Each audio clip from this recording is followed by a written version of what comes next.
Okay, start करते हैं सुनिए। Yes, yes, yes. Exactly. Very good evening to one and all present here. I, Navneeta Sherry, the student of MPSW 4th Sem. I welcome all the students and teachers in this webinar. The students of PG Diploma in Counseling and MPSW jointly organized a webinar of mental illness treatment, rehabilitation, and role of counselor in social work. We honor to have Sandhya K. Ma'am as a resource person in this webinar, as well as today's chairperson, Dr. Swati Dharmadikari Ma'am. I heartily welcome both of you, ma'am. Our today's webinar topic is mental illness. Now I would like to call Roshan sir to please come and give us program introduction.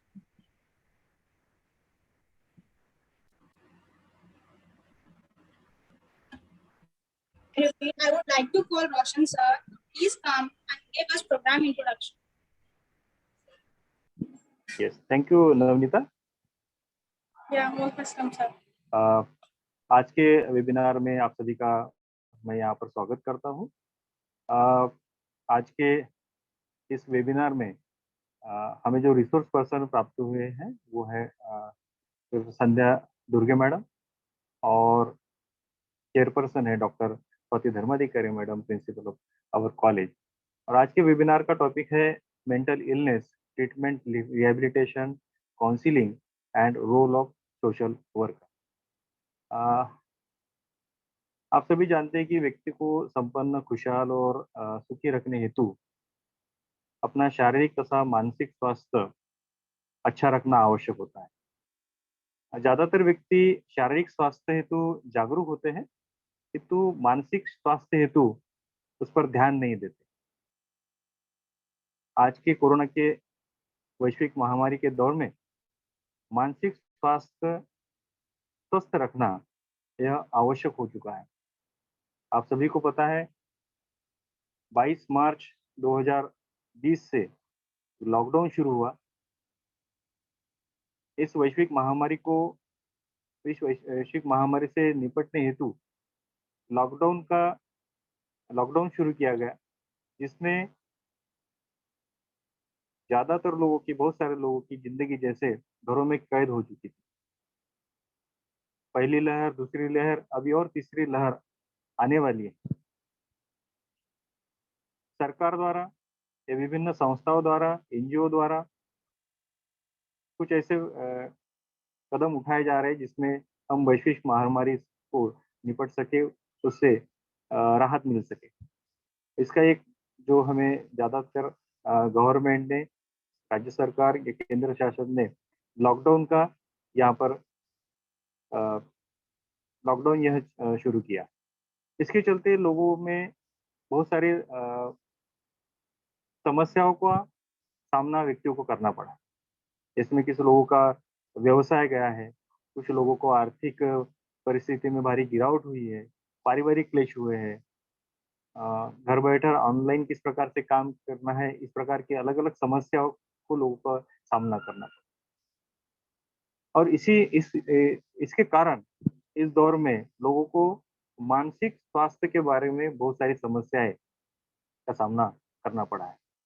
इसलिए as a social worker मानसिक स्वास्थ्य की समस्याओं के बारे में किस प्रकार से लोगों से deal किए जाए, लोगों को किस प्रकार से अवेयर किया जाए, लोगों को इस मानसिक स्वास्थ्य अच्छे रखने हेतु किस प्रकार से लोगों को अवेयर किया जाए, इससे निपटने के लिए क्या क्या नए नए बातें लोगों को बताई जाए, इसके बारे में आज का यह वेबिनार का सेशन रखा गया है। इसका नाम है mental illness treatment, rehabilitation, counselling and role of social worker. इस टॉपिक पर मार्गदर्शन हेतु हमें आज उपलब्ध हुए हैं डॉक्टर संध्या दुर्गे मैडम, जो हमें इस विषय पर डिटेल इंफॉर्मेशन देंगे और लोगों को सेंसिटाइज करेंगे। मैं ज़्यादा टाइम न लेते हुए मैडम का यहाँ स्वागत करता हूँ। महाविद्यालय की ओर से स्वागत करता हूँ, सभी विद्यार्थियों के बिहाफ में स्वागत करता हूँ और आगे की प्रोसीडिंग के लिए नवनीता को माइक सौंपता हूँ। Thank you.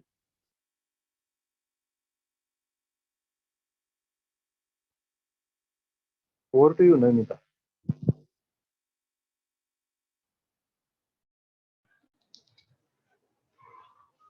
अनम्यूट करो Navneeta. Now I would like to call Swati Patil to please come and give introduction of Sandhya Durge ma'am.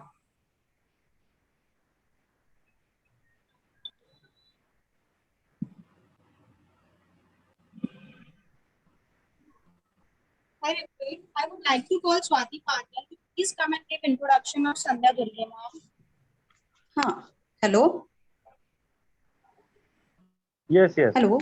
Yes, yes. बोल, ऐकायला येतंय. हाँ, सर्वप्रथम स्वाती पाटील. व्हिडिओ सुरू. सर्व मान्यवरांचे स्वागत. आणि मी आज ओळख पत्र वाचत आहे. संध्या प्रकाश दुर्गे मॅम यांचे शिक्षण MSW MPhil LLB. Video on कर स्वाती. मॅम माझ्याकडे लाईट गेलेली आहे, पूर्ण अंधार आहे. बर बर, ठीक. Okay okay.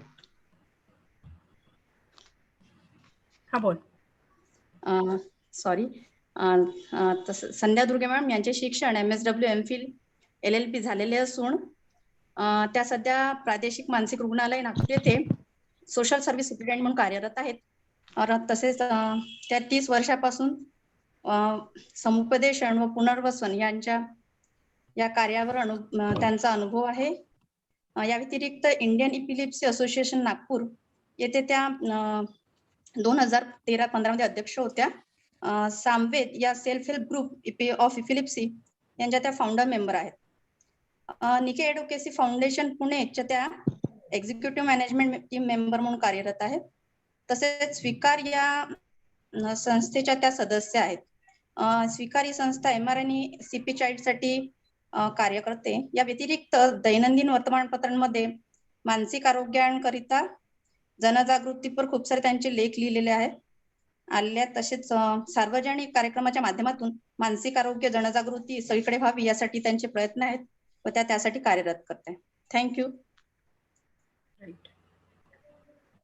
श्रिया. आगे का समय मैं संध्या मैम के हाथ में देती हूँ कि वो हमें मार्गदर्शन करें.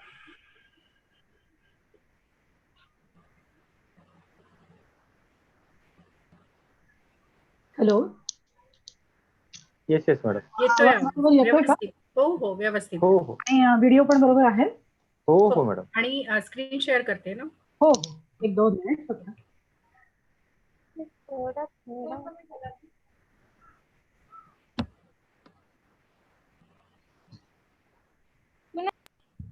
ग्रुप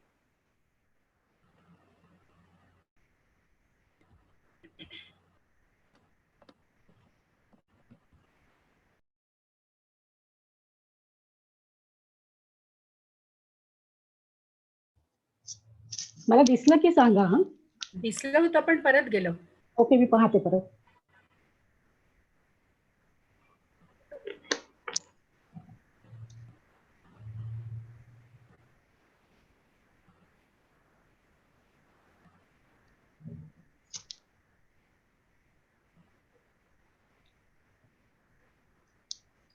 आलंय का? हो, फक्त Yes, yes, त्याला ma'am. स्लाइड शेअर कर, स्लाइड शो कर. हो, 1 मिनिट.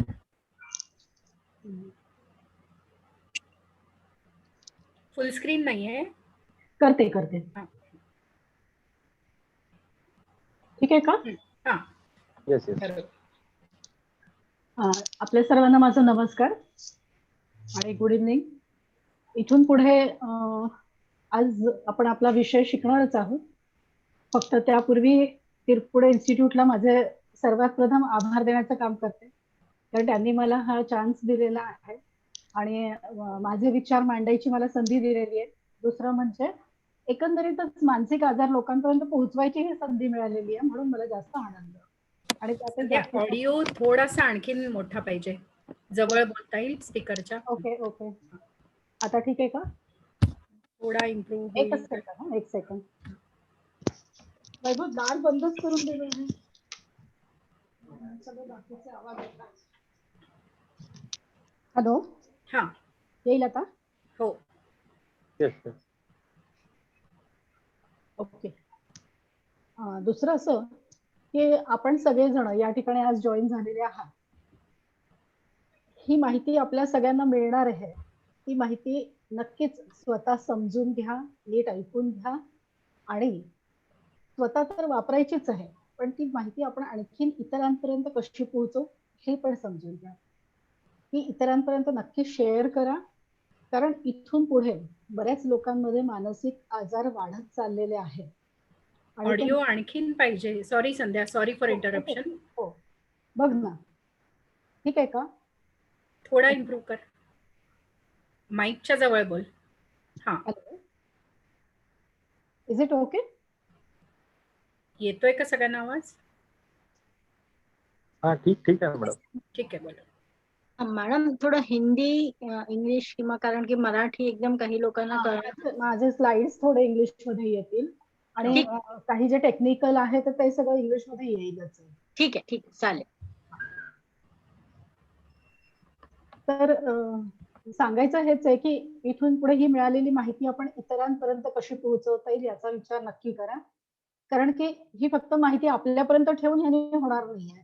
इथून पुढे खूप मानसिक आजार वाढलेले आहेत आणि त्या मानसिक आजारांसाठी लढाईसाठी आता खूप साऱ्या कोरोना वॉरियर्स सारखं आपल्याला सायकॅट्री वॉरियर्सची गरज पडणार आहे. तर म्हणून हा विषयाचा नीट समजून घ्या, नीट ऐकून घ्या. तर याच्यानंतर आपल्याला जर का काही प्रश्न असतील तर आपण विचारू शकणार आहोत, तर सगळ्यात शेवटी आपल्याला त्याच्यासाठी संधी दिली जाईल. आजचा विषय सुरू करताना मी पहिल्यांदा छोट्या छोट्या टप्प्यांनी सुरू करते. मानसिक आजार म्हणजे काय हे कोणी सांगू शकेल का? Is there anybody who can say what is mental illness? कोणाला बोलायची परवानगी नाहीये का? म्हणजे असं नाहीये, हमिंग येतं म्हणून ते म्यूट करून ठेवतात. बोलू शकतात कोणी पण उत्तर देऊ शकतात, काही हरकत नाही. Anyway, is there anybody who wants to answer?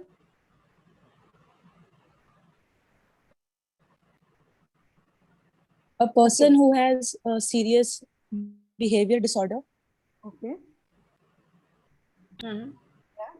Mental health में मैम 2 प्रकार के टाइप्स होते हैं, कॉमन मेंटल इलनेस और एक सीवियर मेंटल इलनेस. ओके. और कॉमन मेंटल इलनेस में मैम इंसान डिप्रेशन या एंग्जाइटी में रहता है. ओके. और सीवियर मतलब इलनेस में ma'am schizophrenia, bipolar disorder, multiple personality और ADHD, OCD ये टाइप्स के डिसऑर्डर्स से गुजरता है. ओके. और कोई?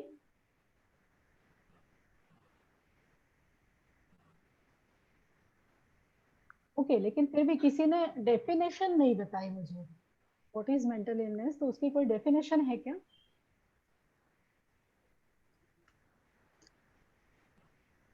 चलिए मैं ही बोलती हूँ कि उसकी कोई आपको प्रॉपर डेफिनेशन नहीं मिल सकती, इसलिए कि एक्चुअली ये थोड़ा सा सिम्टम्स का एक ग्रुप है, ग्रुप ऑफ सिम्टम्स उसमें है. तो हर किसी के लिए अलग अलग सिम्टम्स रहेंगे, हर किसी के लिए अलग अलग स्टेजेस रहेंगे. तो इसलिए कोई एक डेफिनेशन में पक्का बांध कर रखना पॉसिबल नहीं है. तो इसलिए मेंटल इलनेस क्या है ये जानने के लिए हम पहले सोचेंगे मेंटल हेल्थ क्या है, वो पहले जान लेना मैडम आपका जरूरी आवाज काफी कम आ रहा है. ओके, मैं क्या कर सकती हूँ उसको? माईकच्या खूप जवळ जाऊन बोलावं लागेल. हो आहे ना, मी जवळच आहे तसं. तू हेडफोन लावलेत का? हो. मग ते काढून टाक आणि बोल. ओके. आणि म्हणजे कनेक्शन काढून टाक. अच्छा, साध. हो, कम्प्युटर वरून आहे ना? कम्प्युटर वरून आहे ना? हो, लॅपटॉप वर. आता बोल. ठीक आहे का आता? हाँ मच बेटर मॅडम. बेटर. आणखीन थोडं जवळ घेता येईल. आणि तुमच्या सिस्टीमचा पण वॉल्यूम वाढवून द्या मॅडम, जर मॅक्झिमम नसेल.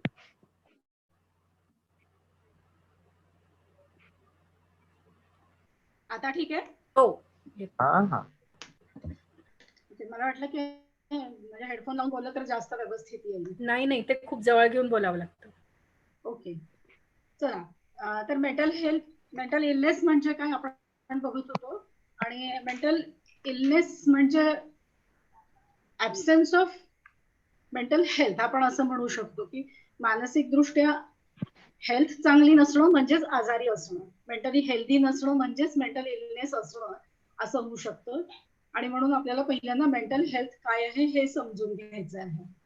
तर mental health is a state of balance between the individual and the surrounding world, a state of harmony between oneself and other, coexistence between the realities of the self and that of other people.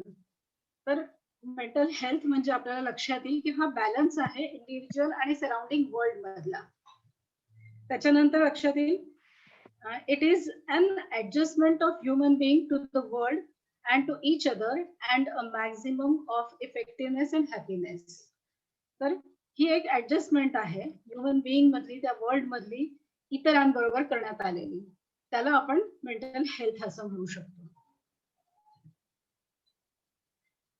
आता बघूयात की mental health कशावरनं ठरवल्या जाऊ शकते किंवा मानसिक आरोग्य चांगलं आहे हे कशावरनं आपण समजू शकतो. तर सगळ्यात पहिलं दिलेलं आहे ability to accept self. That means a mentally healthy individual feels comfortable about himself. म्हणजे मी सुंदर नाही किंवा माझं नाक चांगलं नाही, तर आपल्यामध्ये ज्या काही शॉर्टकमिंग्स आहेत, काही आपल्यामध्ये अवगुण आहेत किंवा काही गोष्टी कमी आहेत, तर त्या गोष्टींबरोबरही ऍडजस्ट होऊन राहता येणं. He feels reasonably secure and adequately accepts his shortcomings. In other words, he has self-respect.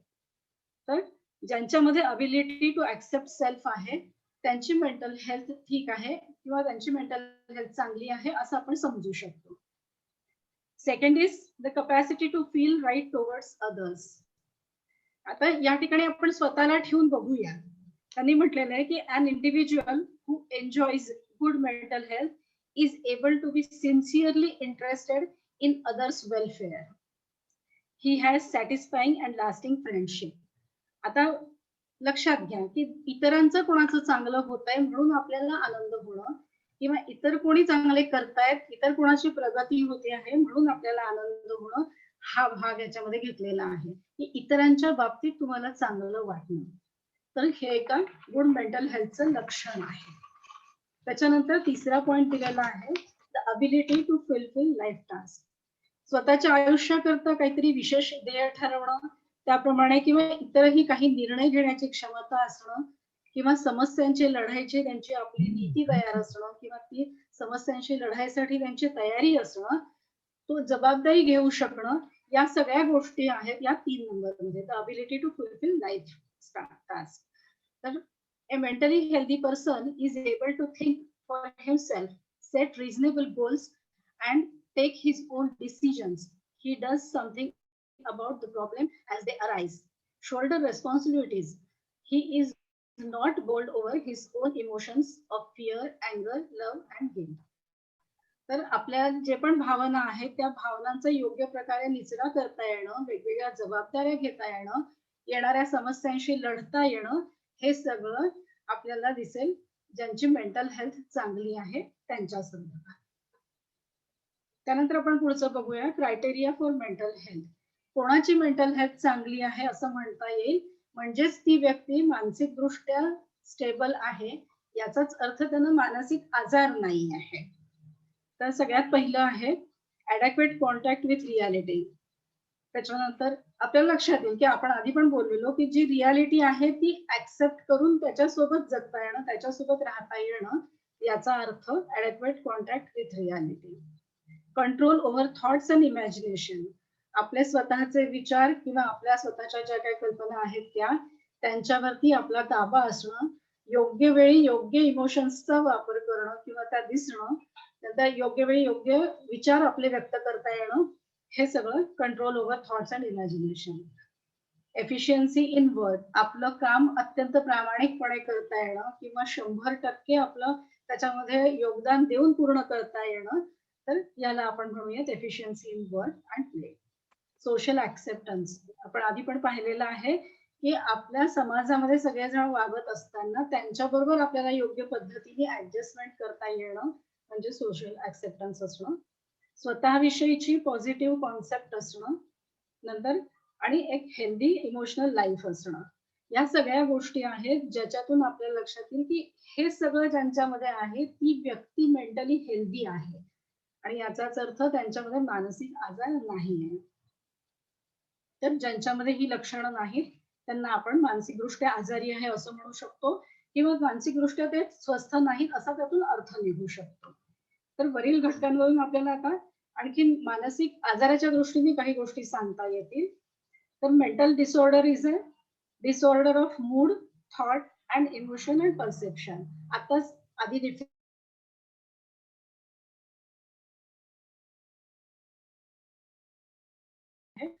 आणि परसेप्शन आहे. त्याच्यानंतर इच डिसऑर्डर इज डिफरंट.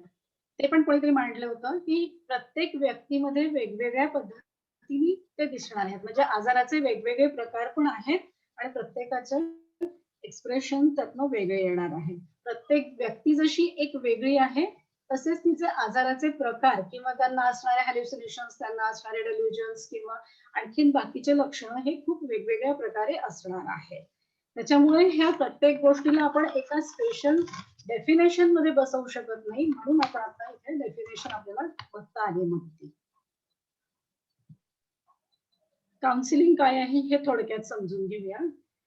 तर counselling is a way of helping people to solve their own problem, own emotional, social, personal and interpersonal problems.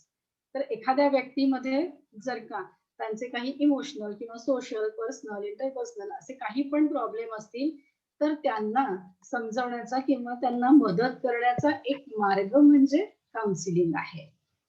आणि counselling for mental health is a step by step process. इथे पहिलेच म्हटलेले की ही step by step process आहे ज्याच्यामध्ये बराच वेळ द्यावा लागतो.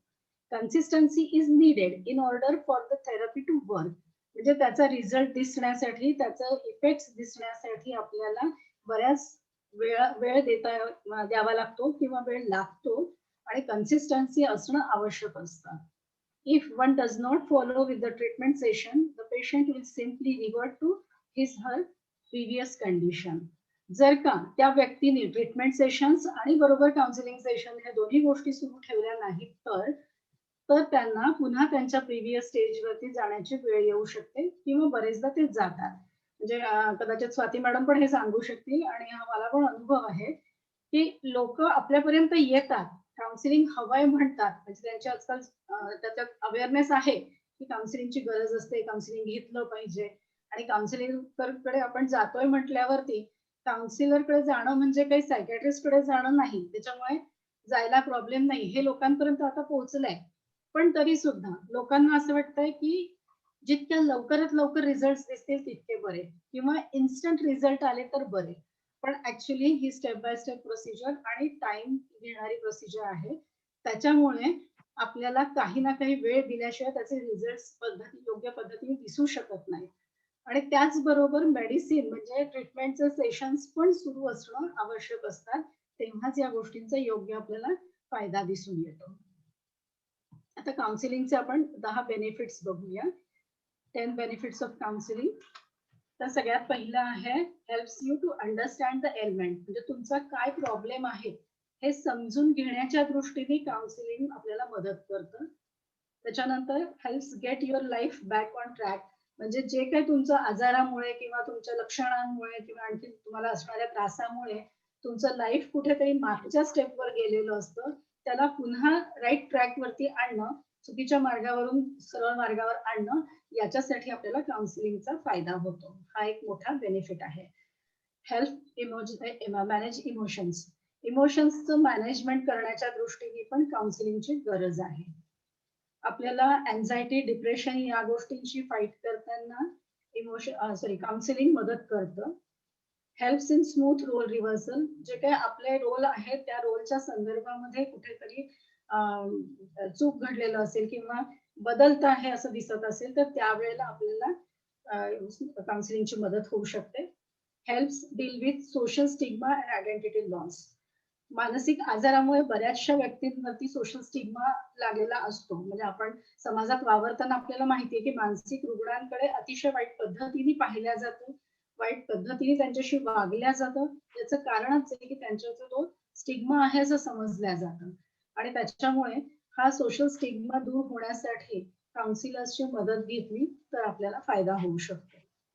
आपली स्वतःची आयडेंटिटी कळण्याच्या दृष्टीने ती आपण व्यवस्थित योग्य पद्धतीने मांडण्याच्या दृष्टीने आपल्याला काउन्सिलर्सची मदत होऊ शकते. आणि ज्या काही सिस्टम्स आहेत त्या सिस्टम्स मधनं जाताना आपल्याला काउन्सिलर्सची मदत घेणं गरजेचं आहे. केअर गिव्हर्स जेव्हा या फेज मधनं जात असतात, आपल्या घरामध्ये कोणी मानसिकदृष्ट्या आजारी व्यक्ती आहे असं जेव्हा आपल्या घरात असतं, तर त्यावेळेला अतिशय त्रास घरच्या लोकांना होतो. फॅमिली मेंबर्स किंवा त्यांचे जे केअर गिव्हर्स आहेत त्यांना अतिशय त्रासातून जावं लागतं. बरेचदा इतर नातेवाईकांचा सपोर्ट नसतो, बरेचदा पेशंटही आपल्याला कोऑपरेट करत नसतो. तर अशा वेळेला काउन्सिलर्स केअर गिव्हर्सला सुद्धा तेवढीच मदत करू शकतात. केअर गिव्हर्सला सुद्धा त्यांच्या सायकोलॉजी म्हणजे डिस्टर्ब होण्यापासून वाचवण्यासाठी काउन्सिलिंगची मदत असू शकते किंवा होऊ शकते. आणि ज्या काही आपल्या रिलेशनशिप मध्ये डिफिकल्टीज आलेल्या आहेत त्या सगळ्या रिलेशनशिप डिफिकल्टीज हँडल करण्यासाठी सुद्धा आपल्याला काउन्सिलरची मदत घेता येते. तर अशा प्रकारचे 10 फायदे आहेत की ज्याच्यातून आपल्याला काउन्सिलिंग हे खूप बेनिफिशियल आहे हे लक्षात येईल. आणि इथून पुढे पण आपण लक्षात ठेवूया की हे जे काउन्सिलिंग आपल्याला इतरांना घ्यायला सांगता येतं तर त्यावेळेला आपण काय पद्धतीने कोऑपरेट केलं पाहिजे, कशा पद्धतीने त्या गोष्टी हँडल केल्या पाहिजे, तर आपण ह्या समजून आपल्या इतरांना सांगू शकतो. त्याच्यानंतर आहे how can mental health counsellor help. आता मेंटल हेल्थचं स्पेशल म्हणजे हे तर सगळेच काउन्सिलर बाकीचे करू शकतात, पण मेंटल हेल्थ मध्ये आणखीन आपल्याला काय स्पेशल मिळू शकतं. तर mental health counsellor can offer advice देऊ शकतात, सपोर्ट देऊ शकतात आणि एक स्पेस देऊ शकतात की जी सेफ आहे, की तुमच्या प्रॉब्लेम बद्दल तुम्ही त्यांच्याशी बोलू शकता, डिस्कस करू शकता, ज्याच्याविषयी तुम्हाला स्वतः तुमचा लढा चालू आहे त्या प्रॉब्लेम्स मधनं सोल्युशन घेण्यासाठी म्हणून मेंटल हेल्थ काउन्सिलर तुम्हाला मदत करू शकतात. त्याच्यानंतर identify issues that affect their mental health. कशामुळे मेंटल हेल्थचे प्रॉब्लेम आलेले आहेत, कशामुळे हा प्रॉब्लेम तयार झालेला आहे आणि त्या इश्यूला माहीत करून त्याच्यावरती आता आपल्याला पुढे कसं काम करायचंय, तर या सगळ्या गोष्टींसाठी मेंटल हेल्थ काउन्सिलर मदत करू शकतो. डिस्कवर वेज टू ओव्हरकम देम. आता हे पण लक्षात येईल की आपल्याला जेव्हा जेव्हा हे प्रॉब्लेम येतात तर या प्रॉब्लेम्स वरती आपल्याला त्यातनं बाहेर निघण्यासाठी काम करायचंय. पण प्रत्येक वेळेला काउन्सिलर किंवा तुमचं सोशल वर्कर ते तुम्हाला डायरेक्टली समोर असं स्पून फिडिंग करणार नाहीयेत आणि स्पून फिडिंग करून तुम्हाला दाखवणार नाहीयेत की ही स्टेप आहे, आता तुम्ही या स्टेपवर जा किंवा आता असं करा. तर उलट फक्त तुम्हाला मार्ग दाखवणार आहे आणि त्या मार्ग दाखवण्यासाठी किंवा ते वेज शोधण्यासाठी म्हणून तुम्हाला मेंटल हेल्थ काउन्सिलर मदत करणार आहे. Next is learn new skills and coping strategies. जेव्हा तुम्हाला नवीन स्किल्स शोधून आणि कोपिंग स्ट्रॅटेजीज माहीत करून आपल्या प्रॉब्लेम बरोबर फेस करायचे, प्रॉब्लेमसाठी लढाई करायचं आहे, तर त्यावेळेला ह्या गोष्टी शिकण्यासाठी आपल्याला मेंटल हेल्थ काउन्सिलर मदत करू शकतात. एक वेगळ्या प्रकारचे गोल सेट करून तुमच्या पर्सनल ग्रोथ साठी म्हणून मदत करण्याचं काम काउन्सिलर करतील. आणि learn more about mental health conditions. पुढे येणारे काही मेंटल हेल्थचे प्रॉब्लेम्स किंवा आता सुरू असलेले मेंटल हेल्थ कंडिशन्स ज्या आहेत त्याच्या बाबतीत जास्तीत जास्त माहिती देणं आणि त्याच्यातून बाहेर येण्यासाठी मदत करणं, या प्रकारची सगळी मदत मेंटल हेल्थ काउन्सिलर्स तुम्हाला करू शकते. आता बऱ्याच अशा इव्हेंट्स आहेत की ज्याच्यासाठी आपल्याला काउन्सिलरची मदत लागू शकते. पण आपण आताच थोड्या वेळापूर्वी हे पाहिलंय की प्रत्येक व्यक्ती वेगळी आहे, तिचे प्रॉब्लेम वेगळे आहेत, म्हणजे हे सगळं युनिक आहे. तर युनिक असल्यामुळे खूप साऱ्या लोकांना खूप वेगवेगळ्या पद्धतीचे प्रॉब्लेम येतील आणि त्याच्यासाठी त्यांना काउन्सिलरची मदत लागेल. पण तरी सुद्धा आपण एक जस्ट थोडक्यामध्ये बघूया की स्पेसिफिक काही कंडिशन्स किंवा काही लाईफ इव्हेंट्स आहेत ज्याच्यासाठी आपल्याला काउन्सिलर्स मदत करतात. तर ग्रीफ ऑर लॉस, फोबिया असेल, ऍडिक्शन असेल, अँगर मॅनेजमेंट, बिहेवियरमेंट, eating disorders, relationship and family difficulties, OCD, अशासारखे काही छोटे प्रॉब्लेम आहेत, काही डिप्रेशन आहे. तर अशा प्रकारच्या सगळ्या काही पण लाईफ कंडिशन साठी किंवा लाईफ डिफिकल्टीज साठी म्हणून आपल्याला काउन्सिलरची मदत लागू शकते. पण तेच आहे की प्रत्येक व्यक्ती परत ह्या सगळ्या गोष्टी वेगवेगळ्या राहणार आहेत, बदलणार आहेत. त्याच्यामुळे सगळ्या गोष्टी इथे आपल्याला मांडणं शक्य नाहीये, सगळे प्रॉब्लेम इथे दाखवणं शक्य नाहीये. म्हणून थोडक्यामध्ये हे लाईफ इव्हेंट्स आहेत की ज्याच्यामध्ये आपल्याला काउन्सिलर मदत करू शकतात. थोडक्यामध्ये बघूया की स्टेजेस ऑफ काउन्सिलिंग किंवा स्टेप्स ऑफ काउन्सिलिंग काय काय असू शकतात. रिलेशनशिप बिल्डिंग सगळ्यात महत्वाचं हे आहे की जेव्हा क्लायंट आपल्या समोर बसलेला आहे त्या क्लायंटला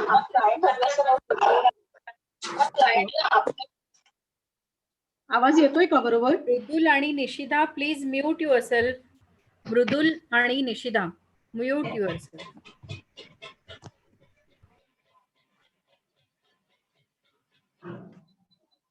मे स्टार्ट. हा झालं क्लिअर. तर रिलेशनशिप बिल्डिंग हा एक सगळ्यात महत्वाचा भाग आहे. कारण जोपर्यंत आपल्या क्लायंटशी आपलं बोलणं बरोबर होत नाही किंवा त्याला आपल्याला प्रॉब्लेम शेअर करायची इच्छा होत नाही किंवा त्याला विश्वास वाटत नाही तोपर्यंत तो मोकळ्या मनाने आपल्याला या सगळ्या गोष्टी सांगणार नाहीये. म्हणून सगळ्यात महत्वाचं आहे की रिलेशनशिप बिल्डिंग व्हावी, रॅपोर्ट एस्टॅब्लिश व्हावा, जेणेकरून तो त्याच्या मनात जे आहे ते प्रत्येक गोष्ट आपल्याला सांगू शकेल. त्याच्यानंतर second step is problem assessment. Problem assessment करताना सगळ्यात महत्वाचं राहील की तुमचं प्रॉपर लिसनिंग असलं पाहिजे. त्यांनी जे काय त्यांचा प्रॉब्लेम सांगितला तो तुम्ही योग्य पद्धतीने समजून घेणं हे आवश्यक आहे. तर अंडरस्टँडिंग, क्लॅरिफाईंग, समरायझिंग द प्रॉब्लेम हे सगळं आपल्याला प्रॉब्लेम असेसमेंट मध्ये करावं लागणार आहे. नंतर गोल सेटिंग.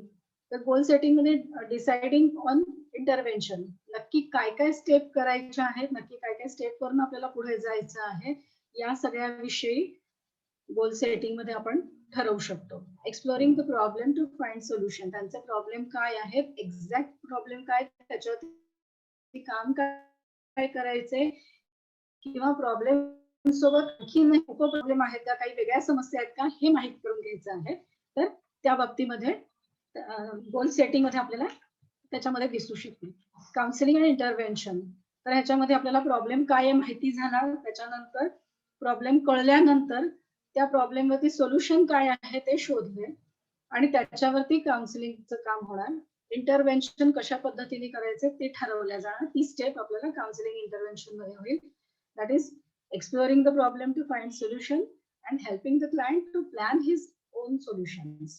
त्यांना स्वतःला काय पद्धतीने प्रॉब्लेम सॉल्व्ह करता येणार आहे याच्याविषयी आपल्याला त्यांना काउन्सिलिंग मध्ये सांगायचं आहे. नंतर सगळ्यात लास्ट स्टेज आहे इव्हॅल्युएशन अँड टर्मिनेशन. आणि याच दरम्यान आपल्याला मॉनिटरिंग करायचं आहे, मॅक्झिमम रेसिलियन्स त्याच्यामध्ये बघायचं आहे. एखाद्या आपल्या क्लायंटनी कधी पण त्याच्यातही अपडाऊन्स आले तर खचून न जाता किंवा लवचिकतेने वेगवेगळ्या पद्धतीने प्रयत्न सतत सुरू ठेवले पाहिजेत. त्याकरता त्या अपडाऊन्स मध्ये जाताना त्यांना सतत प्रोत्साहन देत राहायचं आहे आणि तो योग्य पद्धतीने ते प्रॉब्लेम सॉल्व्ह करण्याकडे जातोय किंवा नाही हे सगळं इव्हॅल्युएशन मध्ये बघायचंय आणि मग त्याच्यानंतर आपल्याला लास्ट मध्ये केस टर्मिनेट करता येऊ शकेल. मात्र हे सगळं जितकं सोपं सांगायला वाटतंय तितकं सोपं ते करायला नाहीये. त्याच्यामुळे भरपूर वेळ द्यावा लागतो आणि तेवढ्या पेशन्सनी मात्र तेवढ्या सगळ्या स्टेप्स आपल्याला फॉलो कराव्या लागतात. जे प्रत्येक वेळेला आपण बिईंग अ काउन्सिलर करायला तयार असलो तरी सुद्धा क्लायंटचा जर तेवढा सपोर्ट नसेल तर त्या गोष्टी मागे पडू शकतात किंवा तेवढा त्याचा फायदा दिसू शकत नाही. आता आपण थोडक्यात बघूयात की qualities of a good counsellor काय असतात. काउन्सिलर कडे काय काय क्वालिटीज असायला पाहिजेत त्याविषयी आपण बघतो आहे. सगळ्यात महत्वाचं आहे की त्याच्या पर्सनल क्वालिटीज काय असल्या पाहिजेत. तर त्याला he should respect the clients identity and dignity. He should know psychology of client, his thinking and behavior. He should know he must be kind and sympathetic towards patient.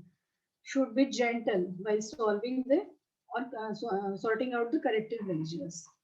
Manners त्यांना असले पाहिजे, त्यांचं speech व्यवस्थित असलं पाहिजे, appearance सुद्धा त्यांचा नीट असला पाहिजे जेणेकरून पेशंटला आपल्या समोर बसल्यावरती कुठल्याही प्रकारचं म्हणजे पर्सनली क्लायंट त्याला काउन्सिलरला पाहिल्यानंतर त्यांना पटकन सांगायची किंवा पटकन बोलायची इच्छा झाली पाहिजे.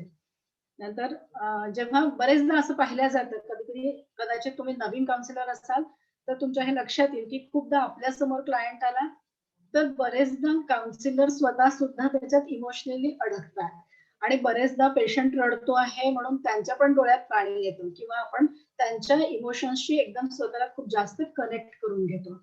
तर आपल्याला उलट खूप कंट्रोल्ड इमोशन्स ठेवणं आवश्यक आहे. असं क्लायंट रडतोय म्हणून आपणही रडतोय हे करणं योग्य नाही. किंवा आपला राग, आपलं फ्रस्ट्रेशन किंवा पेशंट कोऑपरेट करत नाहीये म्हणून आलेलं फ्रस्ट्रेशन हे पेशंट समोर आपल्याला दाखवता येणार नाहीये. म्हणून आपले we should have controlled emotions, हे लक्षात ठेवणं खूप आवश्यक आहे. किंवा बरेचदा असं होतं की नवीन केस आपल्या पुढे आली, खूप जास्त पेशंट डिस्टर्ब आहे, ती आपल्याला खूप काही काही सांगतेय, तर अशा वेळेला पूर्ण वेळ आपण त्याच्यातच इन्व्हॉल्व्ह होऊन राहणं, म्हणजे काउन्सिलिंग संपलं आहे, त्याच्यानंतर आपण घरी गेलो आहोत किंवा आणखी इतर दुसऱ्या कामात गेलोय, पण तरी सुद्धा मनात तेच तेच विचार राहिले आहेत, असं शक्यतो होऊ नये, याच्याकडे जास्त लक्ष देण्याची गरज आहे. दुसरं असं आहे की तुम्ही काउन्सिलिंग करत असताना पेशंट समोर तुमच्या चेहऱ्यावरती एक प्रकारचं स्माईल दाखवायला हवं आहे, हसायला हवं आहे किंवा ह्युमरनी आपल्या काही गोष्टी बोलायला हव्या आहेत. पण फक्त हे लक्षात ठेवायचंय की you can laugh with patient but not at patient. त्यांच्यावरती हसू नका, म्हणजे त्यांच्या बरोबर हसा किंवा त्यांना समजून घेऊन पुढे चला. दुसरं आहे की तुम्हाला कम्युनिकेशन स्किल्स असायला पाहिजे. तर सगळ्यात महत्वाचं कम्युनिकेशनचा सगळ्यात महत्वाचा भाग असा आहे की he should be a good listener. तुम्ही जर त्यांचं पूर्ण ऐकून घेतलं, पूर्ण पेशन्स ठेवून समजून घेऊन ऐकून घेतलं, ऐकत असताना तुमचे प्रॉपर रेस्पॉन्सेस दिल्या गेले तर, आणि दुसरं म्हणजे ability to explain clearly their ideas and thoughts, म्हणजे आपल्या स्वतःचे जे काय आयडियाज आहेत, आपले जे काय विचार आहेत, ते रुग्णांना व्यवस्थित पद्धतीने सांगितले गेले पाहिजे, स्पष्ट पद्धतीने सांगता आलं पाहिजे. तर ह्या प्रकारचे सगळे कम्युनिकेशन स्किल्स त्यांच्यामध्ये असणं आवश्यक आहे. त्याच्यानंतर आहे की क्लायंटला तुम्ही ऍक्सेप्टन्स, थर्ड इज ऍक्सेप्टन्स. त्यांना तुम्ही ऍक्सेप्ट करा, जसे ते आहेत, जसे त्यांचे विचार आहेत, जसा त्यांना त्यांचा प्रॉब्लेम वाटतोय तो त्याच पद्धतीने तुम्ही ऍक्सेप्ट करा. तुम्ही ओपन राहा, नॉन जजमेंटल ऍटिट्यूड तुमचा असू द्या. नंतर जी काय त्यांची करंट सिच्युएशन आहे, ती करंट सिच्युएशन समजून घेऊन त्यांच्याशी बोला and try to convey your acceptance. तुम्ही त्यांचा प्रॉब्लेम कसा ऍक्सेप्ट केलाय किंवा त्यांचं बोलणं तुम्ही कसं ऍक्सेप्ट करता आहात, तर हे तुमच्या जेस्चरवरनं त्यांना वारंवार जाणवू द्या. तेव्हाच त्यांना स्वतःला पण इच्छा होईल बोलायची आणि सांगायची. तुम्ही योग्य पद्धतीने कम्युनिकेट केलं तर ते पण तुम्हाला तितक्याच योग्य पद्धतीने रिस्पॉन्स देऊ शकते. आता त्यांच्यामध्ये प्रोफेशनल क्वालिटीज असल्या पाहिजेत. That is they should know the AIIMS and objective of the counselling. सगळ्यात महत्वाचं म्हणजे की आपण या काउन्सिलिंगसाठी का आहोत याचा एम त्यांना माहित असला पाहिजे, आपले ऑब्जेक्टिव्ह काय आहेत ते त्यांना माहिती असले पाहिजे. Secondly responsibilities of a counsellor याविषयी त्यांना माहिती असलं पाहिजे. नंतर they should know steps, techniques of counselling and should have interest in counselling, should have interest in client. म्हणजे क्लायंटला जे पण हवं आहे ते समजून घेऊन ते सगळं देण्यात मला इंटरेस्ट आहे हे आपल्याला कन्वे करता आलं पाहिजे. या सगळ्या प्रोफेशनल क्वालिटीज त्यांच्यामध्ये असाव्यात. एम्पॅथी म्हणजे सहानुभूतीने त्यांच्याशी तुम्हाला त्या व्यक्तीच्या जागी आपण असतो तर आपण काय केलं असतं किंवा त्याला समजून कसं घेतलं असतं, तर अशा पद्धतीची एम्पॅथी तुमच्या बिहेवियर मधनं दिसायला हवी. काउन्सिलरला प्रॉब्लेम सॉल्व्हिंग स्किल्स असायला हवेत, म्हणजे प्रॉब्लेम आयडेंटिफिकेशन परफेक्ट झालं पाहिजे. त्याच्यानंतर प्रोसेस यूज करायचे, जी प्रॉब्लेम सॉल्व्हिंग करतात ती सुद्धा त्यांनी योग्य पद्धतीने प्रेझेंट केली पाहिजे. तर अशा पद्धतीचे प्रॉब्लेम सॉल्व्हिंग स्किल्स एखाद्या गुड काउन्सिलर मध्ये असणं आवश्यक आहे. रॅपोर्ट बिल्डिंग स्किल, जे आपण मगाशी बोललो होतो कम्युनिकेशन मध्ये, त्यातलाच हा भाग येऊ शकतो. तुमचं बोलणं, तुमचे प्रश्न विचारणं. तर तुम्ही जर का क्लोज एंडेड म्हणजे तुम्हाला जे उत्तर अपेक्षित आहेत असेच जर प्रश्न विचारले तर तुम्हाला तेच तेच उत्तरं मिळतील. मात्र आपले प्रश्न कायम ओपन एंडेड असायला पाहिजे. You should ask open ended questions.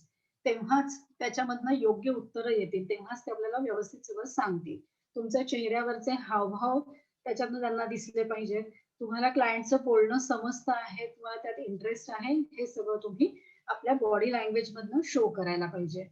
किंवा असं नको व्हायला की क्लायंट सांगतो आहे एक आणि आपण आपला लीड बसलोय किंवा मग आलाय फोन अटेंड करत बसलोय.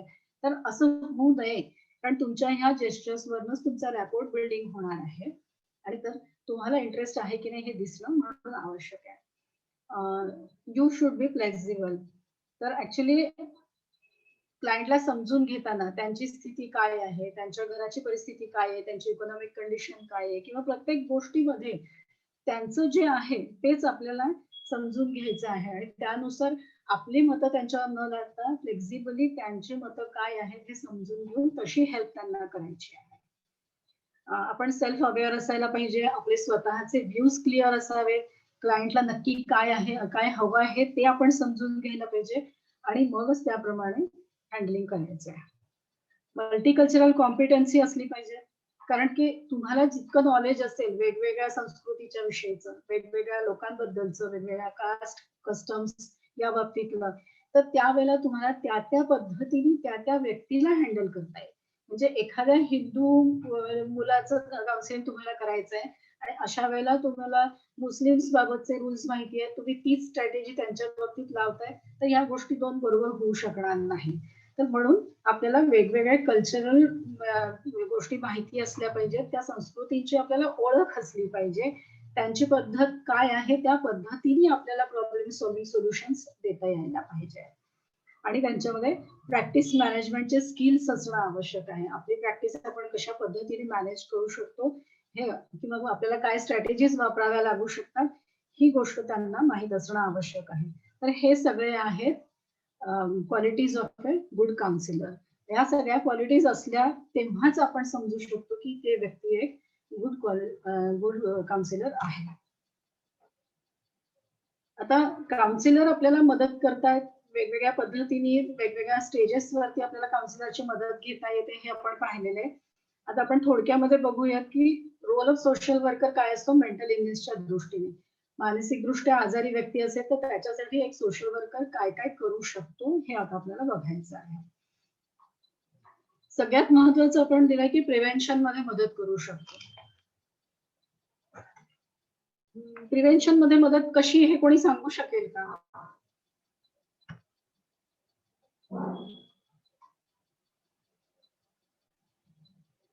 How can mental illness be prevented? Is there anybody? कोणी बोलेल का? Hello, please answer. कोण नाहीये का? कसं करता येईल आपल्याला मानसिक आजारांचं आपल्याला रोकथाम करायची, प्रिव्हेन्शन करायचंय, कशा पद्धतीने करता येईल? मेडिसिन्स.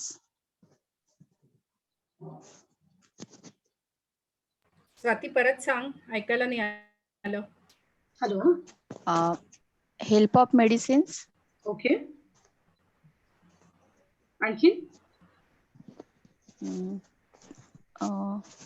केअर. ओके. त्यांची काळजी जास्त आपण थोड्या जास्त प्रेमाने घेतले तर. हाँ अर्पिता कुछ बोल रहे थे आप. अजून कोण?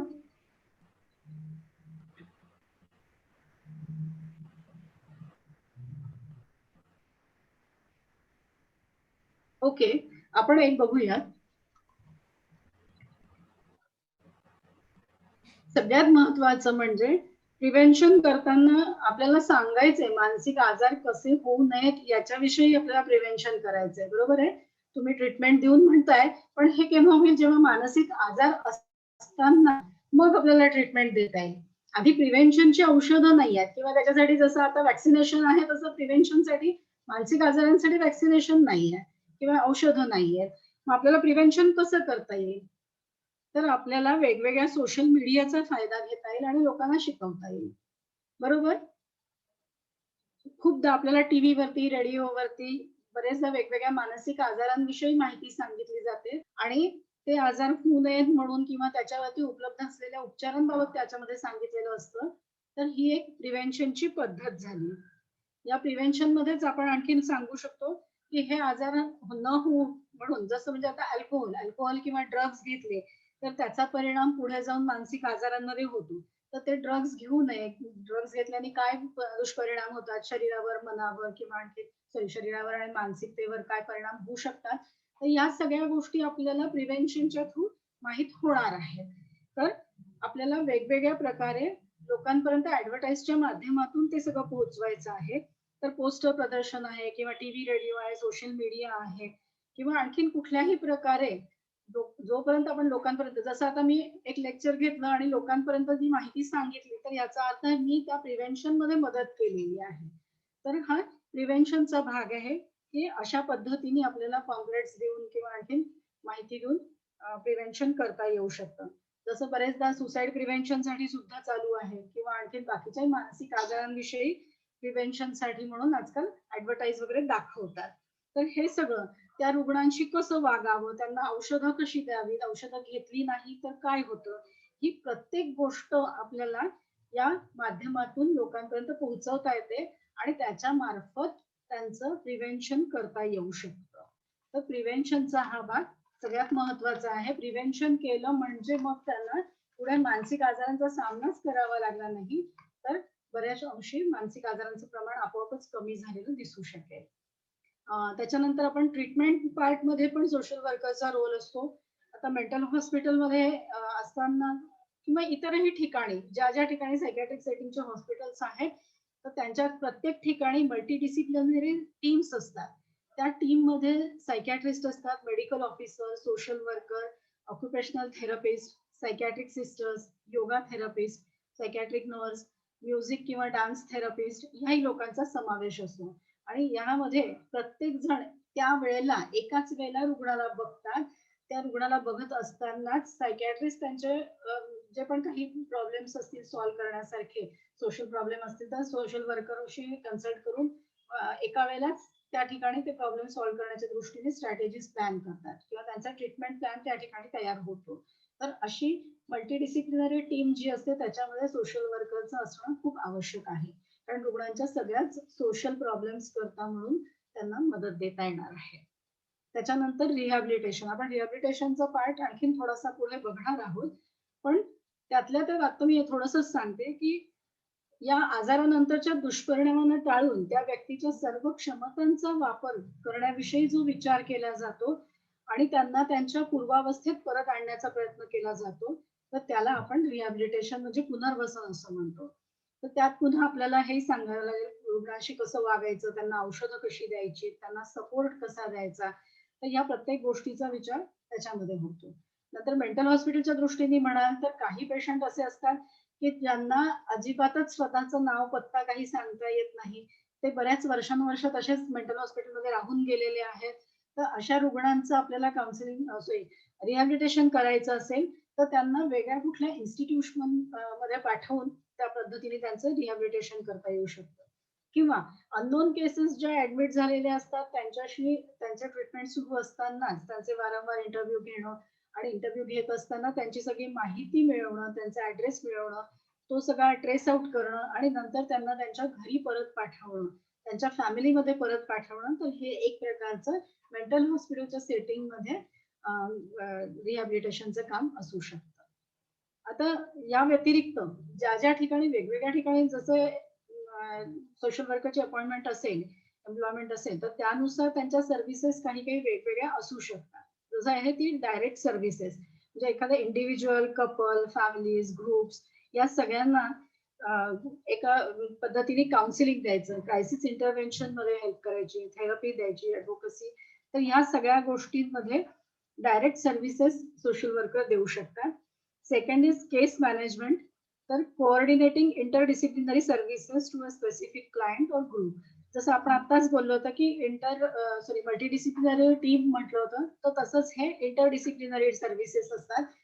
तर वेगवेगळे सगळे काउन्सिलर किंवा वेगवेगळे सगळे थेरपिस्ट त्या ठिकाणी एका वेळेलाच असतात आणि त्या पद्धतीने ते त्या क्लायंटला सर्व्हिसेस देऊ शकतात. त्याच्यानंतर कम्युनिटी डेव्हलपमेंट मध्ये सोशल वर्करचा रोल जास्त असू शकतो. आता नवीन मानसिक आरोग्य कायदा आलेला आहे. त्या नवीन मानसिक आरोग्य कायद्यामध्ये जास्तीत जास्त जबाबदारी ही रिलेटिव्ह वरती आणि कम्युनिटीवरती दिलेली आहे. कम्युनिटी बेस्ड सर्व्हिसेस त्यांना देणं आवश्यक झालेलं आहे. घरात राहूनच रुग्णांची ट्रीटमेंट झाली पाहिजे, हा पार्ट आता त्या ठिकाणी घेतलेला आहे. म्हणून सोशल वर्करचा रोल कम्युनिटीज मध्ये जास्त असू शकतो for identification of mental health issues किंवा development of resources from a community. तर या दृष्टीने सोशल वर्कर प्रयत्न करू शकतात. त्याच्यानंतर सुपरविजन अँड कन्सल्टेशन, तर या प्रत्येक जशा काही गोष्टी सुरू आहेत ज्या काय वेगवेगळे मेंटल हेल्थ इश्यूज आहेत किंवा त्याच्या डेव्हलपमेंटसाठी आपण रिसोर्सेसच्या डेव्हलपमेंटसाठी काम करतो आहोत, त्या प्रत्येक गोष्टीचं कन्सल्टेशन आणि त्या प्रत्येक गोष्टीचं सुपरविजन देखील सोशल वर्कर करू शकतात. जे काही वेगवेगळे प्रोग्राम कम्युनिटीमध्ये चालू आहेत मेंटल हेल्थच्या दृष्टीने किंवा सर्व्हिस डिलिव्हरी सिस्टम्स वगैरे ज्या आहेत त्यांच्या दृष्टीने प्रोग्राम मॅनेजमेंट करणं, त्यांचं ऍडमिनिस्ट्रेशन सांभाळणं हे काम देखील सोशल वर्कर करू शकतात. Next is teaching. कॉलेजमध्ये युनिव्हर्सिटी स्टुडंट्स करता कॉन्फरन्सेसमध्ये किंवा वेगवेगळ्या ठिकाणी ज्या ठिकाणी लोक मिळतील, अगदी महिला मंडळाचा ग्रुप, स्टुडंट्सचा ग्रुप काही असो, त्या प्रत्येक ठिकाणी तुम्ही टीचिंगच्या थ्रू ह्याच्यामध्ये रिहॅबिलिटेशन मध्ये काम करू शकता किंवा प्रिव्हेन्शन मध्ये काम करू शकता. प्रोग्राम पॉलिसीज तयार करणं, रिसोर्स डेव्हलपमेंट करणं, analysis, planning, establishing the standards या बाबतीत देखील सोशल वर्करचा रोल असू शकतो.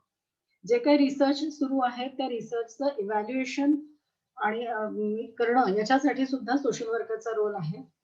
खूप वेगवेगळे प्रॉब्लेम समाजामध्ये आपल्याला रोज दिसत असतात. त्या प्रॉब्लेमला सॉल्व्ह करण्यासाठी किंवा सोशल जस्टिस मिळवण्यासाठी आपल्याला सोशल ऍक्शन चा जो पार्ट आहे तर त्याच्यामध्ये सोशल वर्करचा रोल सगळ्यात महत्वाचा असतो. ऍक्च्युली सोशल ऍक्शन्स आर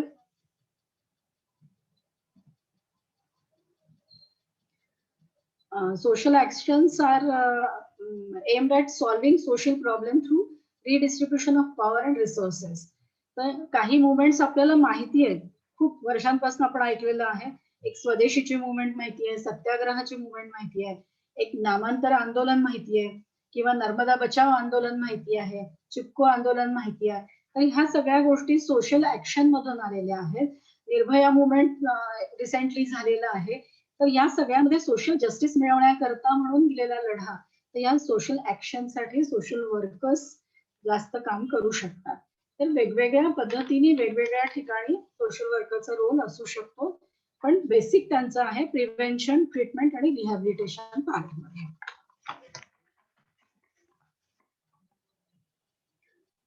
थोडस आपण आता ट्रीटमेंट पार्ट कडे वळूया. ट्रीटमेंट पार्ट मध्ये आपल्या लक्षात येईल की हा खूप मोठा टॉपिक आहे आणि actually I am not authority की मी कुठल्याही मेडिसिन बद्दल बोलावं, तर आपण थोडक्यामध्येच ते पार्ट बघणार आहोत. ऍक्च्युली ट्रीटमेंट त्यांची ओपीडी बेसिसवर होऊ शकते किंवा मग इंडोर बेसिसवरती. ओपीडी मध्ये फक्त तुम्हाला मेडिसिन मिळतील आणि त्याप्रमाणे तुम्ही आपल्या घरी राहून मेडिसिन घेत राहणं आणि आपली तब्येत चांगली ठेवणं असं एक्सपेक्टेड आहे. आयपीडी मध्ये पेशंटला ऍडमिट करून आणि मग नंतर त्यांना ट्रीटमेंट दिली जाते आणि त्याच्यानंतर बाकीचा त्यांचा पुढचा रिहॅबिलिटेशनचा भाग असतो. तर अशा पद्धतीने 2 सेटिंग्स मध्ये बहुतेकदा ट्रीटमेंट होतात. सगळ्यांना मेडिसिन हे एक कॉमन आहे, ज्याच्यामध्ये अँटी डिप्रेसंट असू शकतात, अँटी अँझायटी, मूड स्टेबिलायझर्स, अँटी सायकोटिक्स अशा प्रकारचे मेडिसिन्स त्यांना मिळू शकतात. त्याच्यानंतर ज्यांना गरज आहे त्यांना, जेव्हा खूप जास्त एक्साइटमेंट वाढली आहे किंवा पेशंटचं खूप डिप्रेशन वाढलेलं आहे, सुसाइडल आयडियाज आहेत, मग अशा वेळेला त्यांना ईसीटी म्हणजे इलेक्ट्रो कन्व्हल्सिव्ह थेरपी आणि साध्या शब्दात लोक म्हणतात तसं शॉक देणं, तर हा प्रकार असू शकतो. पण तरी आजकाल त्या ट्रीटमेंटला थोडस कमी हे केलेलं आहे. जास्त फक्त मेडिकेशन वरतीच रुग्णाला आणि बाकीच्या सपोर्टिव्ह थेरपीज वरतीच रुग्णाला ठेवलं जातं. तर नेक्स्ट इज सायकोथेरपी. सायकोथेरपी मध्ये बिहेवियर थेरपी असू शकते, कॉग्निटिव्ह थेरपी असू शकते, इंटरपर्सनल रिलेशन्स वरती काम करायला असू शकतं, सायको अनालिसिस होऊ शकतं, सायकोडायनामिक सायकोथेरपी होऊ शकतं, सपोर्टिव्ह सायकोथेरपी, काउन्सिलिंग, या सगळ्या गोष्टी आपल्याला सायकोथेरपी मध्ये असतात आणि ज्याला जशी गरज आहे त्याप्रमाणे ती थेरपी ठरवल्या जाऊ शकते. तर सायकोथेरपी जिथे आवश्यक आहे त्या ठिकाणी वापरल्या जाईल. हॉस्पिटल्स मधून बरेचदा ऑक्युपेशनल थेरपिस्ट असतात, जे रुग्णांचं आधीचं ऑक्युपेशन काय आहे त्याच्याप्रमाणे त्यांना प्रत्येक गोष्ट नव्याने पुन्हा शिकायची गरज आहे का किंवा जुन्याच व्यवसायाचं प्रशिक्षण ते पुन्हा घेऊ शकतात, त्या गोष्टींवरती पुन्हा काम करू शकतात. कारण की मानसिक आजार झाल्यानंतर बरेचदा ते त्यांचं ऑक्युपेशन किंवा त्यांचं काम हे विसरलेले असू शकतात किंवा त्यांचं कॉन्सन्ट्रेशन कमी झालेलं असू शकतं. मग अशा वेळेला किंवा ते रेस्टलेस असू शकतात, तर अशा वेळेला ऑक्युपेशनल थेरपिस्ट त्यांना ट्रीट करतात आणि त्यांचं कॉन्सन्ट्रेशन कसं वाढवल्या जाईल किंवा बाकी पण म्हणजे अगदी औषधांनी त्यांच्या हाताला ट्रिमर्स येत असतील किंवा त्या सगळ्या गोष्टींवरती कंट्रोल कसा आणता येईल, काय एक्सरसाइज देता येतील, या सगळ्या गोष्टी त्यांना शिकवतात किंवा त्यांचं त्या ठिकाणी थेरपी कशी होते. आणि त्याच्यानंतर फिजिओथेरपिस्ट असतात. तर फिजिओथेरपिस्ट रुग्णांना काही शारीरिक व्याधी असतील तर त्या दृष्टीने फिजिओथेरपिस्टचा उपयोग होतो. योगा थेरपिस्ट मेंटल हॉस्पिटलमध्ये आहेतच आणि रुग्णांचं मन शांत ठेवण्याकरता आपल्याला सगळ्यांना माहिती आहे की आपण योगाचा खूप वापर आजकाल करतोय. जवळपास सगळेच लोक योगा करायला शिकलेले आहेत. तर त्याच्यामधनं आपल्याला आपलं मन शांत करण्याकरता किंवा कॉन्सन्ट्रेशन चांगलं होण्याकरता म्हणून आपल्याला योगा थेरपीचा उपयोग होतो. तर आमच्या मेंटल हॉस्पिटलमध्ये योगा थेरपिस्ट जवळपास 30 वर्षांपासून आहे आणि रुग्णांमध्ये ते पूर्ण काम करतात. तसंच डान्स थेरपी, म्युझिक थेरपी हे रिलॅक्सेशनसाठी आवश्यक असतं म्हणून ती पण एक थेरपी आहे. मेंटल हॉस्पिटलला अगदी कोरोना सुरू होईपर्यंत, लॉकडाऊन सुरू होईपर्यंतच्या काळामध्ये डान्स थेरपिस्ट आणि म्युझिक थेरपिस्ट होते. मात्र आता सध्या आमच्यापर्यंत ते नाही आहे. पण तरी सुद्धा बरेचदा म्हणजे वन्स इन अ वीक आम्ही त्यांचं काही म्युझिकचे सेशन वगैरे ठेवतो. तर स्वतः पेशंट गाणं म्हणतात, त्यांना येत असलेले इन्स्ट्रुमेंट्स वाजवतात, त्याच्या थ्रू त्यांचं डान्स आणि म्युझिक थेरपीचं सेशन होतं. रिहॅबिलिटेशन ही एक ट्रीटमेंट आहे आणि त्याच्यानंतर फॉलोअप हा एक भाग आहे. तर फॉलोअप वारंवार केला गेला पाहिजे, कारण की रुग्ण जर का आपण फॉलोअप केला नाही तर मात्र कदाचित मेडिसिन सोडून देतील, तर कदाचित सायकोथेरपीचे त्यांचे सेशन सोडून देतील. त्याच्यामुळे आपला फॉलोअप सतत असणं आवश्यक आहे. तर हे सगळे ट्रीटमेंटचे पार्ट मेंटल हॉस्पिटलमध्ये केल्या जातात.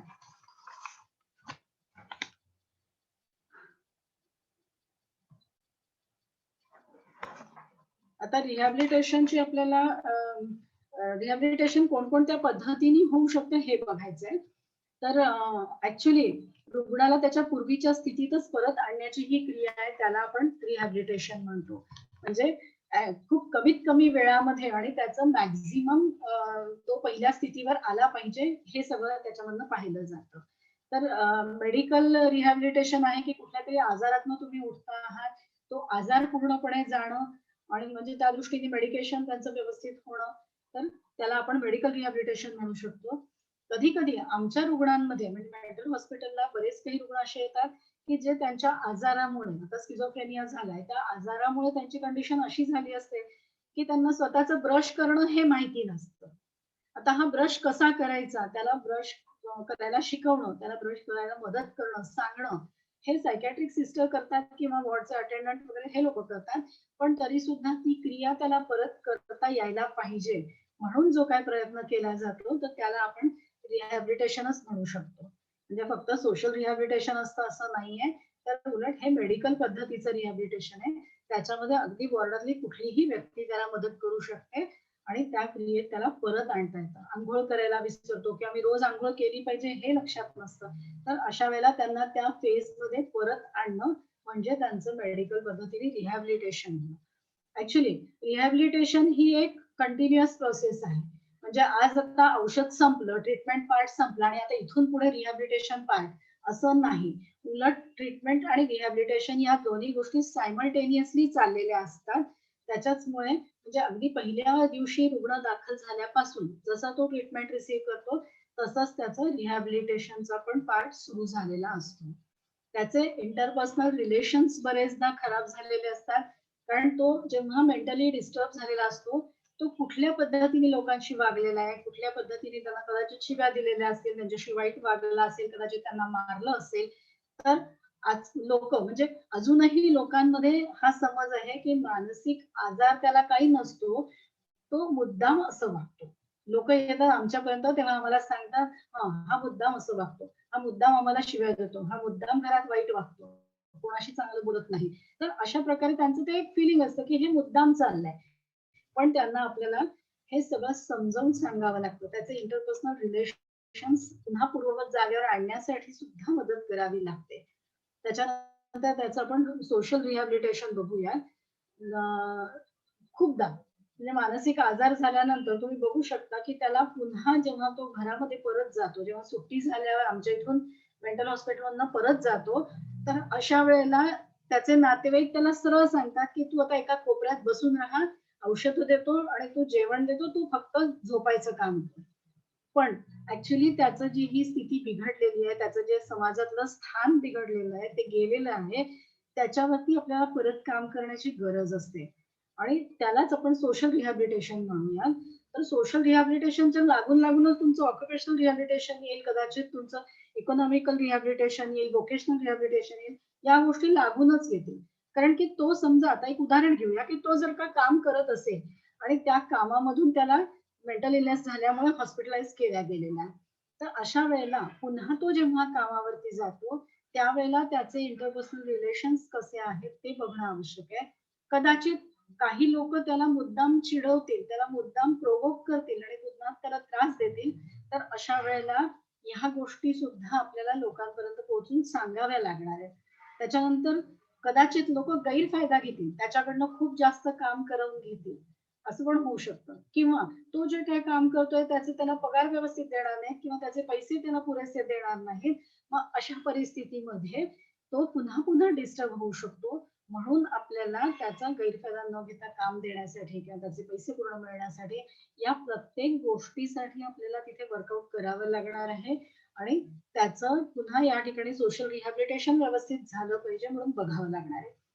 सोशल रिहॅबिलिटेशन मध्ये आपल्याला त्याला कदाचित कामासाठी फायनान्शियल हेल्प हवी असेल तर त्याच्यासाठी मदत करावी लागेल. कदाचित त्याचं प्री ऑक्युपेशनची काय पद्धत आहे किंवा त्याची क्षमता काय आहे हे बघून त्याला त्याच ऑक्युपेशन मध्ये परत पाठवायचं की नवीन काही ट्रेनिंग द्यायची गरज आहे, नवीन काही करायची गरज आहे, हे आपल्याला बघावं लागेल. कदाचित त्याला वेगवेगळ्या नातेवाईकांमध्ये न्यावं लागेल, सण उत्सव समारंभ या ठिकाणी त्याला घेऊन जाऊन मुद्दाम त्याला तिथे लोकांमध्ये ऍडजस्टमेंट करता येते की नाही हे बघावं लागेल. कदाचित त्याचं लग्न झालं असेल तर त्याला काही पुन्हा मराठी काउन्सिलिंगची गरज आहे का हे बघावं लागेल. लग्न झालेलं नसेल तर तो लग्न करू शकतो का, त्याच्या क्षमता काय आहेत ते तपासावं लागेल. आणि ते असेल तर लग्नासाठी आपल्याला त्याला काय मदत करता येईल ते बघावं लागेल. हे सगळं करत असताना फक्त एकटं त्यालाच नाही तर उलट त्याचे नातेवाईकांनी त्याच्यामध्ये कशी मदत करावी याच्यासाठी आपल्याला या सगळ्या गोष्टींचा म्हणजे विचार करून आणि नातेवाईकांचा सपोर्ट पण घ्यावा लागेल. त्याची जबाबदारी, त्याची सक्षमता काय आहे ते बघून मदत करावी लागेल. तर हे सोशल रिहॅबिलिटेशन मध्ये बऱ्याच या गोष्टी येतात. कदाचित यापेक्षाही आणखी वेगवेगळ्या कोणी एखाद्या पेशंटसाठी कदाचित वेगळं काहीतरी नवीन प्रॉब्लेम तिथे असेल तर त्या दृष्टीने पण आपल्याला त्याचं सोशल रिहॅबिलिटेशन करावं लागू शकतं. आणि लास्ट आहे सायकोलॉजिकल रिहॅबिलिटेशन. तर ते तर आपल्याला लक्षात येईल की त्यांचे सायकोलॉजिकल प्रॉब्लेम अजूनही काही आहेत का ते सॉर्ट आउट करण्यासाठी काय करायचे, त्यांना कुठली थेरपी द्यायची आहे किंवा कॉग्निटिव्ह थेरपीची आवश्यकता आहे किंवा सायकोथेरपीची आवश्यकता आहे, तर त्या पद्धतीने आपण त्यांच्यासाठी काय गरज आहे हे बघायला हवं आहे. तर अशा पद्धतीने आपल्याला वेगवेगळं रिहॅबिलिटेशन त्याचं करता येऊ शकतं आणि करायची गरज पडू शकते. प्रत्येकच व्यक्तीचा अधिकार आहे रिहॅबिलिटेशनचं, त्याला मार्गदर्शन मिळणं, त्याच्यासाठी म्हणून आपण मदत करणं हा प्रत्येक व्यक्तीचा अधिकार आहे. आपण थोडक्यात आता बघूया की रिहॅबिलिटेशनचे प्रिन्सिपल्स काय असू शकतात. थोड्या वेळापूर्वी मी आधी पण हे बोलली आहे की हे एकदम इनिशियल कॉन्टॅक्ट स्टेजला रिहॅबिलिटेशन पण सुरू होतं. So rehabilitation should begin during the initial contact with patient. ज्या क्षणाला पेशंट हॉस्पिटलाइज झालाय किंवा ज्या क्षणाला तो सायकॅट्रिक ट्रीटमेंटसाठी आलेला आहे त्या क्षणापासून त्याचं रिहॅबिलिटेशन पार्ट पण सुरू झालेला असतो. म्हणून ट्रीटमेंट पार्ट संपला आणि मग आता रिहॅबिलिटेशन पार्ट सुरू झाला असं आपल्याला करता येणार नाही. तर ते हँड इन हँड या गोष्टी जायला पाहिजेत, तेव्हाच ते रिहॅबिलिटेशन परफेक्ट पद्धतीने होईल. बरेचदा लोक नातेवाईक असं सांगतात की आम्ही आता त्याला काहीच मदत करू शकत नाही, आता ह्याला तुमच्याकडेच पूर्ण वेळ ठेवून घ्या, हे आम्ही विसरूच शकत नाही, हा आता आमच्या कामाचा राहिलेला नाही. तर आपल्याला रिहॅबिलिटेशन मध्ये या प्रत्येक गोष्टी आपल्याला बघायच्या आहेत आणि त्या प्रत्येक गोष्टी वर्कआउट करावं लागणार आहे. सॉरी टू इंटरप्ट यू, तुला क्लिक करायला हवंय का? पुढचे पॉइंट्स दिसत नाहीयेत. काय ते पुढचे पॉइंट्स दिसत नाहीये स्लाइड मध्ये, फक्त हेडिंग दिसतंय. नाही असू देत, तेवढंच राहणार ते. ठीक ठीक. काहीतरी त्याला टेक्निकल झालेला आहे प्रॉब्लेम, तो आता मला सॉर्ट आउट नाहीच करता क्लिक येणार. केलं तर येईल. नाही जाऊच दे आता मला, कारण ते पुन्हा वेळ जाईल आपला. ठीक ठीक ठीक. प्रिन्सिपल्स बघताना आपण पाहिलंय की आता ही इनिशियल स्टेज पासूनच सुरू होणं हे is the first principle. Second is the emphasis on rehabilitation is to restore the patient in independence or pre-illness level of function as in as short as time as possible. तर कमीत कमी वेळामध्ये आणि त्याचं मॅक्झिमम पहिल्या लेवलवरती म्हणजे इलनेसच्या आधीच्या लेवलवरती त्याला रिहॅबिलिटेट करणं म्हणजे हे खरं रिहॅबिलिटेशनचं प्रिन्सिपल आहे. त्याला पुन्हा नव्याने त्या जागेवरती परत आणणं किंवा त्या जागेवरतीच राहू देणं, तिथून जास्त डिस्टर्ब होऊ न देणं हे खरं त्याचं दुसरं प्रिन्सिपल आहे. आता ह्याच्यामध्ये तिसरं प्रिन्सिपल म्हटलेलं आहे की he must be an active participant. तर पेशंट किंवा तो क्लायंट हा स्वतःच त्यातला सगळ्यात महत्वाचा ऍक्टिव्ह पार्टिसिपंट राहणार आहे. मी काही करून होणार नाही किंवा इतर थेरपिस्टनी काही करून होणार नाही, रिलेटिव्हनी काही करून होणार नाही, मात्र पेशंटचं स्वतःचं पार्टिसिपेशन इज मस्ट. तेव्हाच तो त्याच्यामध्ये बदल होऊ शकेल किंवा तेव्हाच तो रिहॅबिलिटेट होईल, पुन्हा त्याच्या पहिल्या स्टेजवर येऊ शकेल. त्याच्यानंतर तरी सुद्धा फॅमिली मेंबर्सचा सपोर्ट तो सुद्धा अतिशय महत्वाचा आहे. म्हणजे फॅमिली मेंबर्सला इन्व्हॉल्व करून घेणं हे सुद्धा प्रिन्सिपल ऑफ रिहॅबिलिटेशन आहे. त्याच्यानंतर motivate the patient and help him to attain social independence. तर आपण सोशल रिहॅबिलिटेशन मध्ये ते बोललेलो आहोत की त्यांना वारंवार वेगवेगळ्या ठिकाणी घेऊन जायला पाहिजे. म्हणजे अगदी साधी गोष्ट आहे की तो खूप दिवसात खूप वर्षामध्ये कदाचित दुकानात सामान घ्यायला गेलेला नसेल, तर त्याला पुन्हा पुन्हा दुकानात जाण्यासाठी मोटिवेट करणं, पैशांचा हिशोब करण्यासाठी मोटिवेट करणं, या साध्या साध्या गोष्टी सुद्धा आपल्याला सोशल इंडिपेंडन्सच्या दृष्टीने करणं आवश्यक आहे. Every patient has right to the rehabilitation service. प्रत्येकच व्यक्तीला रिहॅबिलिटेशनची ही सर्व्हिस मिळाली पाहिजे, त्याचा तो अधिकार आहे. आणि म्हणून आपण बोललो की एकदा का त्या गोष्टी ट्रीटमेंटच्याच बरोबर सुरू झाल्या तर ते प्रत्येकच व्यक्तीला मिळणार आहे. त्याच्यानंतर focus should be on the needs of a person or the group of the people. म्हणजे त्या व्यक्तीची काय गरज आहे हे सगळ्यात पहिले बघायचं आहे आणि त्याच्यावरच वर्कआउट करायचं आहे. आपल्या मनाने आपल्याला काय वाटतंय त्याची गरज नाही किंवा आपल्याला जे वाटतंय ते सांगायची गरज नाहीये, पण त्याला काय गरज आहे, त्याचा फोकस काय आहे हे महत्वाचं आहे. ते समजून घेऊन आणि मग आपल्याला किंवा त्या ग्रुपची काय गरज आहे हे बघून घेऊन आणि त्याप्रमाणे त्यांचं रिहॅबिलिटेशनसाठी प्रयत्न करायचे आहेत. हे सगळे आपले रिहॅबिलिटेशनचे प्रिन्सिपल्स आहेत. त्याच्यानंतर आपण थोडक्यात बघणार आहोत की ऑब्जेक्टिव्ह काय असू शकतात. Actually to restore the physical, social, psychological potential to a level so that ते इंडिपेंडेंटली काम करू शकतील, अशापर्यंत त्यांचं ते सगळं फिजिकल, सोशल, सायकोलॉजिकल हे जे पोटेन्शियल आहे ते रिस्टोअर करायचं आहे. जे काय पहिले आहेत ते पुन्हा वाढता कसं येईल किंवा आणखीन त्यांना आपण कशा पद्धतीने त्यांचा प्रॉब्लेम सॉल्व्ह करण्यासाठी मदत करू शकू, तर हे आपलं सगळ्यात पहिले ऑब्जेक्टिव्ह आहे रिहॅबिलिटेशनचं. त्याच्यानंतर second is to prevent disability and return the normalcy. तर जी काय त्यांच्यामध्ये पहिलेच डिसॅबिलिटी आलेली आहे त्या डिसॅबिलिटीला आणखीन वाढू न देता त्या स्टेजवर तिथे ती थांबवणं, तिथून ती प्रिव्हेंट करणं, डिसॅबिलिटीचं पर्सेंटेज वाढू न देता आणि त्यांना परत नॉर्मल मोडवरती परत आणायचं आहे. तर हे आपलं दुसरं ऑब्जेक्टिव्ह आहे. Third is to maximise level of restoration. जास्तीत जास्त त्यांचे जी काय कपॅसिटी आहे किंवा जे काय त्यांच्यामध्ये एक पोटेन्शियल आहे तर ते पोटेन्शियल मॅक्झिमाइज कसं आपल्याला करता येईल ते आपल्याला रिहॅबिलिटेशनच्या थ्रू बघायचं आहे. The last is to assist the patient to use his or her abilities. त्यांना त्यांच्या ज्या काही क्षमता आहेत त्यांचा पुन्हा वापर करण्याच्या दृष्टीने मदत करणं, त्यांना असिस्ट करणं हे ऑब्जेक्टिव्ह रिहॅबिलिटेशनचं आहे.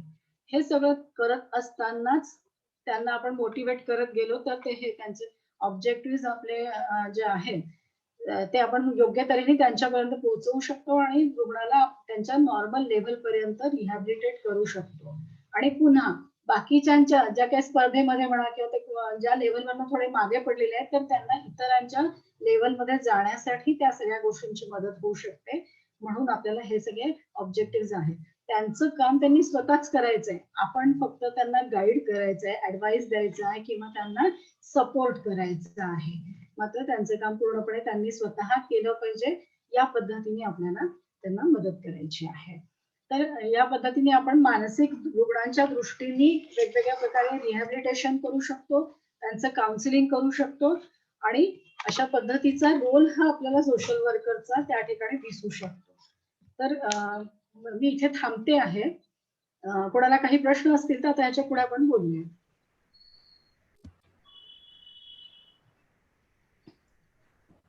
हॅलो. हा, काही कोणाला प्रश्न असतील तर ते विचारू शकता. हॅलो. हा स्वाती बोल. Yes yes Swati. हा मॅम, ते तुम्ही बोलल्या एक तुमच्या इंस्ट्रोडक्शन मध्ये MR आणि CP चाइल्ड जे आहे, हा. तर आपण मेंटल रिटायरेशनचे चाइल्ड माहिती आहे, म्हणजे पुष्कळ आहेत, पण CP चाइल्ड म्हणजे काय, त्यांना काय पुनर्वसन आपण करू शकतो किंवा त्यांना काउन्सिलिंगची पॅरेंट्सला काय गरज असते, ओके ओके. कोणत्या पद्धती? तो थोडासा ऍक्च्युली जास्त मोठा विषय आहे. म्हणजे सेरेब्रल पाल्सी हा जो काही वेगवेगळ्याचा आजार आहे त्या दृष्टीने आणि आपल्याला त्यांना म्हणजे प्रत्येक व्यक्ती बघून आणि मग काउन्सिलिंगची गरज पडू शकते, तर तसं देता येईल. म्हणजे सरसगट आपल्याला सगळ्यांना सारखं नाही वागवता येणार. त्यांची शिकण्याची काय क्षमता आहे किंवा त्यांना काय समजू शकतं हे ते व्यक्ती पाहिल्यानंतर मग आपल्याला रिहॅबिलिटेशनचा प्लॅन करता येईल किंवा त्यांच्या रिलेटिव्हला काउन्सिलिंगचा प्लॅन करता येऊ शकेल. ऍक्च्युली CP चाइल्ड आणि याबद्दल आपल्याला स्वाती मॅडम आणखी जास्त सांगू शकतात. म्हणजे मी त्यातली तेवढी तज्ञ नाहीये आणि हा सायकोलॉजीचा विषय जास्त आहे. बोलू का मी 1-2 मिनिटं? बिलकुल. मला असं वाटतं CP म्हणजे काय हे आधी तुम्हाला माहिती पाहिजे. CP म्हणजे सेरेब्रल पाल्सी, मेंदूचा पक्षाघात असं आपण म्हणतो. लकवा मारला हा शब्द तुम्हाला माहिती असेल. आपल्या मसल्समध्ये एक विशिष्ट टोन असतो, त्याच्यामुळे आपले मसल्स हलतात आणि आपण काम करू शकतो.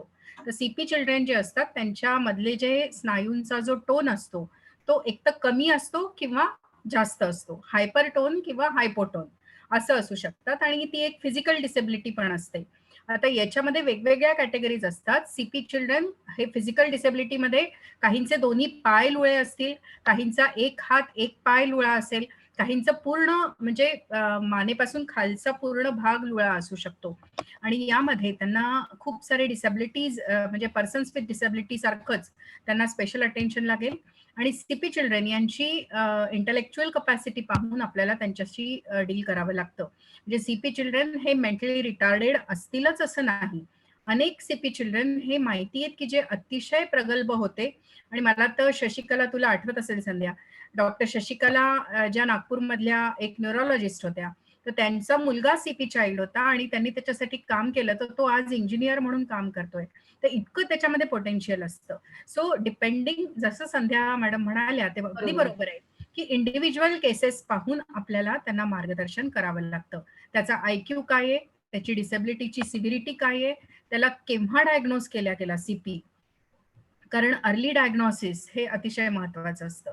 Early diagnosis, physiotherapy, occupation therapy आणि ट्रेनिंग, एज्युकेशन असं सगळं, आणि त्या सगळ्या टप्प्यांवरती पालकांचं काउन्सिलिंग करावं लागतं. So I think Swati, I have answered. Thank you. दुसरे प्रश्न असतील तर येऊ देत. संध्या मॅडमना विचारा.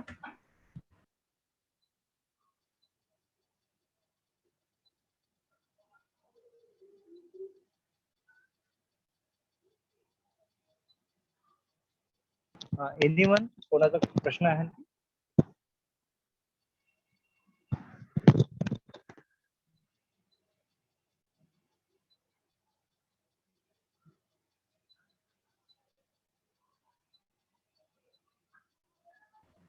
संध्या, मला तुला विचारायला आवडेल की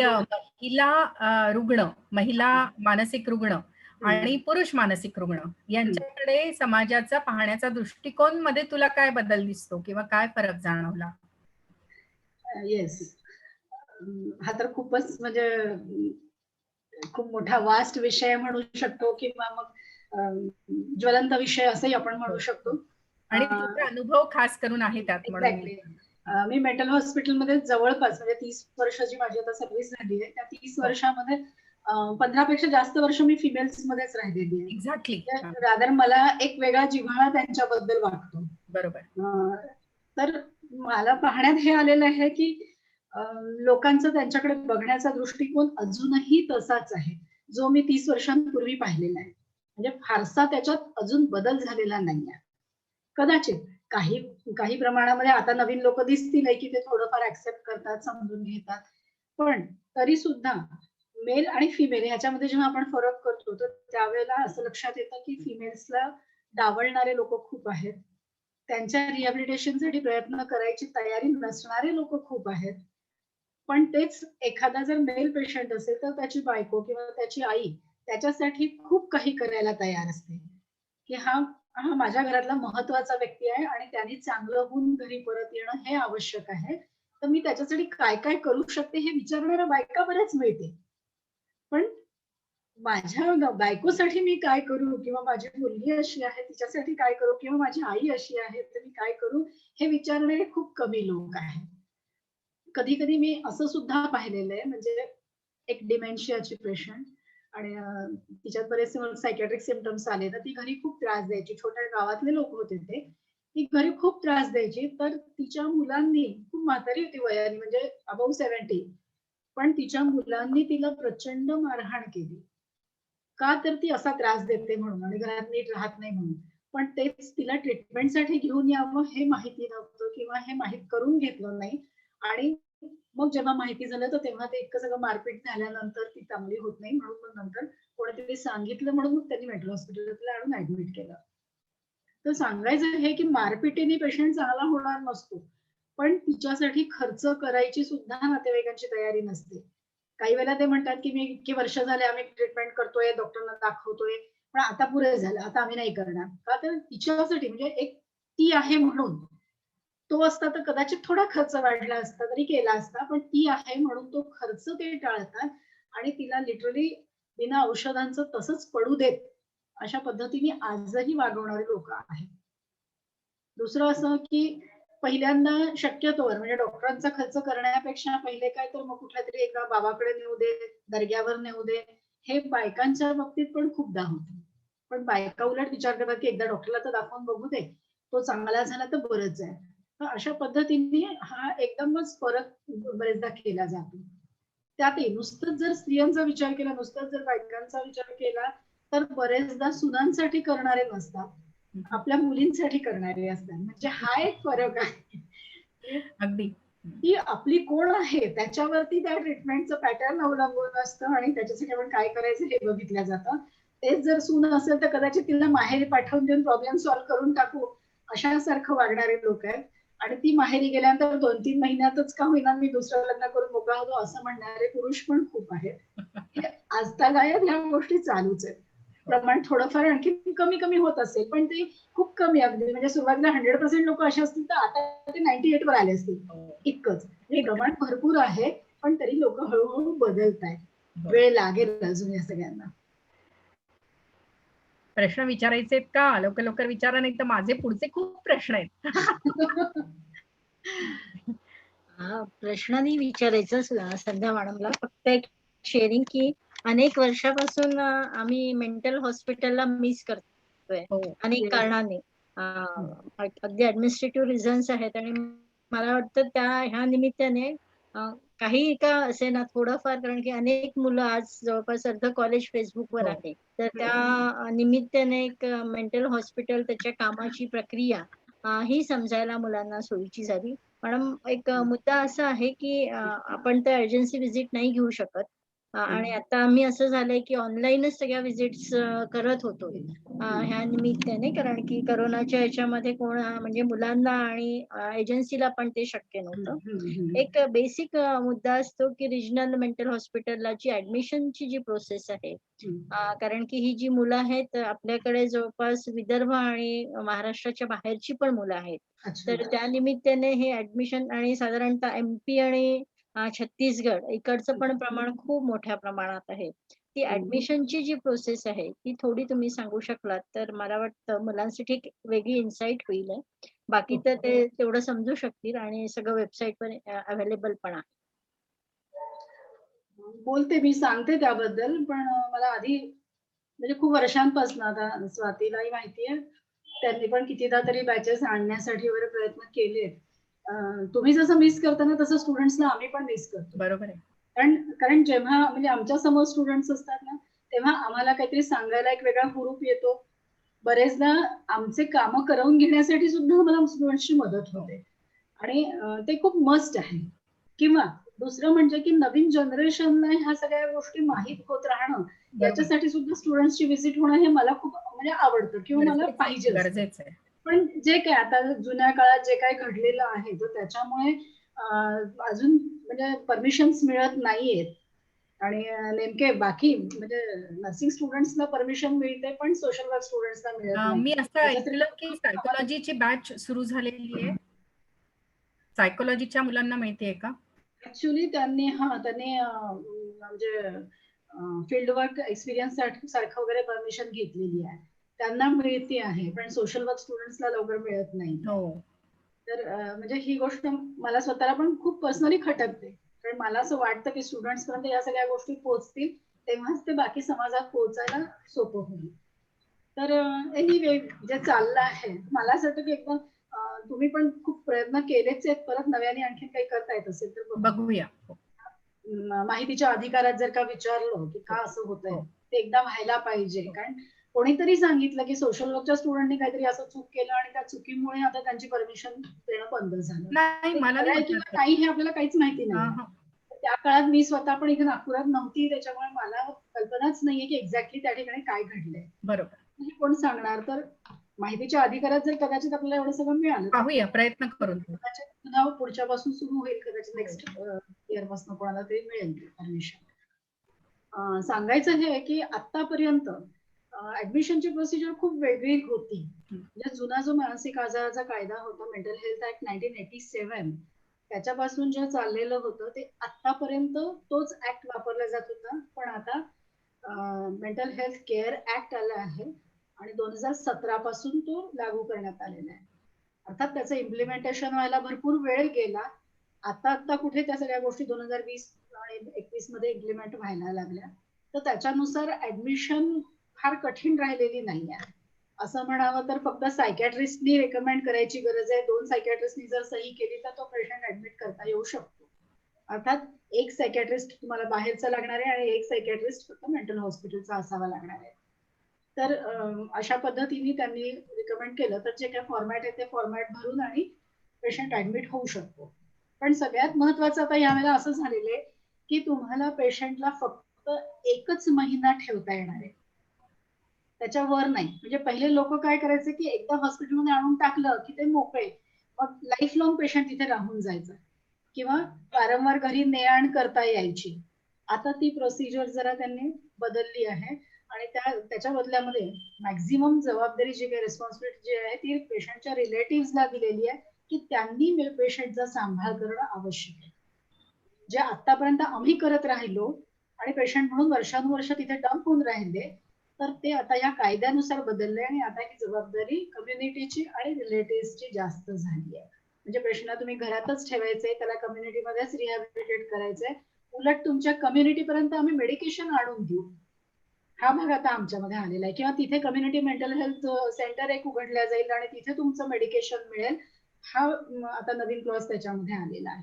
तर जास्तीत जास्त लोकांपर्यंत हे मेडिकेशन पोहोचवण्यासाठी म्हणून आणि पेशंटनी वारंवार रुग्णालयात राहू नये किंवा त्याचा जो काही रोजगार आहे किंवा त्याचं वोकेशनल प्रॉब्लेम जे काही येणार आहेत तर ते सगळे टाळण्यासाठी म्हणून किंवा त्याचे इंटरपर्सनल रिलेशन्स मध्ये जे प्रॉब्लेम येणार आहेत.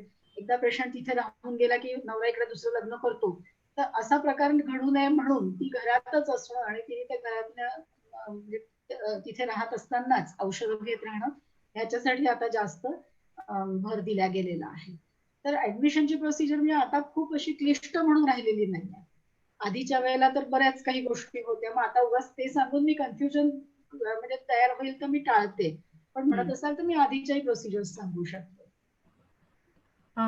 पूर्वीचा आणि आताचा डिफरन्स जो आहे तो तू सांगितला. पण पूर्वी होताना मला वाटतं ऍडमिशन प्रोसेस जी होती VB व्हॉलेंटरी ऍडमिशन आणि कोर्ट हा 2 प्रोसेसेस या त्या माहिती पाहिजेत थोडक्यात त्याच्याबद्दल. ओके. तर सगळ्यात पहिले असायचं की पेशंटला तुम्हाला कोर्टापर्यंत न्यावं लागायचं. हो. रिलेटिव्हच्या थ्रू किंवा पोलिसांच्या थ्रू मला कोर्टापर्यंत न्यावं लागायचं आणि कोर्टात तिथे मग तुम्हाला ऑर्डर मिळायची. DO. बरेचदा ती असायची DO ऑर्डर, म्हणजे डिटेन्शन ऑर्डर त्याचं नाव असायचं. ती आहे ऑब्झर्वेशनची ऑर्डर. तर ती असायची फक्त 10 दिवसांची. 10 दिवस मेंटल हॉस्पिटलमध्ये पेशंटला ठेवायचं आणि त्यांना पूर्णपणे 24 अवर्स ऑब्झर्वेशन मध्ये ठेवायचं आणि त्याप्रमाणे मग त्यांचे जर सिम्पटम्स असतील किंवा त्यांच्यात काही प्रॉब्लेम आहे असं लक्षात आलं तर मग त्यांना सर्टिफाय करायचं. हा प्रकार पहिले होता. दुसरा प्रकार असा होता की डायरेक्ट कोर्टामधनं रिसेप्शन ऑर्डर मिळायची. रिसेप्शन ऑर्डर म्हणजे तुम्हाला पेशंटला घेणं आवश्यकच आहे असं त्याचा अर्थ असायचा. त्याच्यामुळे आम्हाला कुठल्याही प्रकारचं डिनाय करायला चान्स नव्हता किंवा पेशंट ऑलरेडी सर्टिफाय होऊन आलाय असा त्याचा अर्थ होता. एकदा का कोर्टाने सर्टिफाय केलंय म्हटल्यावरती आम्ही त्याला उलट तो अनसर्टिफाय करू शकत नाही. त्याच्यामुळे त्याला आपल्याला रिसेप्शन ऑर्डर म्हणून मिळायची RO आणि त्याला आपल्याला कंपल्सरीली ऍडमिट करून घ्यावंच लागायचं. तो पेशंट आपल्याला जास्त दिवस ठेवणं आवश्यक असायचं. म्हणजे तेव्हा होतं की अप टू 90 डेज तो पेशंट राहू शकतो, म्हणजे साधारण 3 महिनेपर्यंत. त्याच्यानंतरही बरेचसे लोक काहीतरी जुगाड करायचे आणि मग नंतर परत त्याचं एक्सटेन्शन करत राहायचं आणि त्याला बरेच दिवस ठेवून द्यायचे. हा प्रकार खूपदा घडत गेला. पण DO पेशंट गोष्ट आपल्यात होती की आपण सर्टिफाय केलं तरच तो तिथे होऊ शकणार, म्हणजे ती ऑर्डर नंतर रिसेप्शन ऑर्डर मध्ये कन्वर्ट होणार. पण जर का आम्ही त्याला अनसर्टिफाय केलं, जर का सायकॅट्रिस्टने सांगितलं की यांच्यामध्ये काही सिम्पटम्स नाहीत, यांना जर त्यांनी रिपोर्ट मध्ये लिहिलं तर त्या रिलेटिव्ह त्या पेशंटला घरी नेणं आवश्यक असायचं. तर अशा पद्धतीची ती DO ऑर्डर राईट. 1 महिना ठेवण्याची सोय असायची, मात्र 1 महिन्यानंतर नेलं पाहिजे असं अपेक्षित असायचं. पण तरी सुद्धा त्यांना पण 3 महिने ठेवता येण्यासारखं होतं. पण आता मात्र ह्या सगळ्याच पद्धती बंद झालेल्या आहेत. तरी सुद्धा काही वेळेला म्हणजे आणखीन एक क्लॉज असा आहे, मेंटल हेल्थ ऍक्ट बोलतो म्हटलं तर खूप मोठा होईल, पण त्याच्यात एक क्लॉज असा दिलेला आहे की जे अननोन पेशंट्स, बाहेर रस्त्यावर भटकणारे पेशंट्स, त्यांना पोलिसांनी जर आणलं तर त्यांना मात्र आम्हाला जास्त दिवस, म्हणजे कोर्टाच्याच ऑर्डरनी ते आणतात आणि त्यांना जास्त दिवस ठेवता येतो. पण त्यांचे जर रिलेटिव्ह लवकर ट्रेस झाले तर मग लवकर पाठवता येईल, पण अदरवाईज ते लॉंग स्टे साठी राहू शकतात. असा तो क्लॉज त्याच्यामध्ये आहे, एक सेक्शन त्याच्यात दिलेला आहे. हा, सध्या समजा स्टुडंट्सना कोणी असं रस्त्यावरती भटकताना दिसलं आणि त्यांनी त्याला मेंटल हॉस्पिटलला आणलं, आमचे म्हणजे स्टुडंट व्हॉलेंटियर्स म्हण किंवा कोणी XYZ व्यक्ती, तर त्यांना OPD ला आणल्यानंतर ऍडमिट करता येईल का? नाही, आपण शक्यतोवर ती प्रोसिजर पोलिसांच्या थ्रूच करायची आहे. पोलिसांपर्यंत त्याची इन्फॉर्मेशन जायलाच हवी आणि पोलिसांनीच ते आणायला हवं, आपण नाही. कारण की आपण त्याची फुल रेस्पॉन्सिबिलिटी घेऊ शकत नाही. बरोबर. किंवा त्याच्यासाठी सायनिंग अथॉरिटी किंवा आपण म्हणजे ज्या काही ट्रीटमेंट प्रोसिजर्स आहेत त्याच्यासाठी आपण साईन करू शकत नाही. तर त्याच्यामुळे आपण ते न करता त्यांना पोलिसमध्येच रिपोर्ट करायचं आणि पोलिसांना न्यू द्यायचं, तर तेव्हाच ते ऍडमिशन होतात, नाहीतर होत नाही आजकाल. म्हणजे कितीही त्यांना गरज आहे हे लक्षात आलं तरी सुद्धा या प्रोसिजर्स फॉलो करणं महत्वाचं. बरोबर. तर ते पोलिसांच्या थ्रूच येऊ द्यावं. राईट.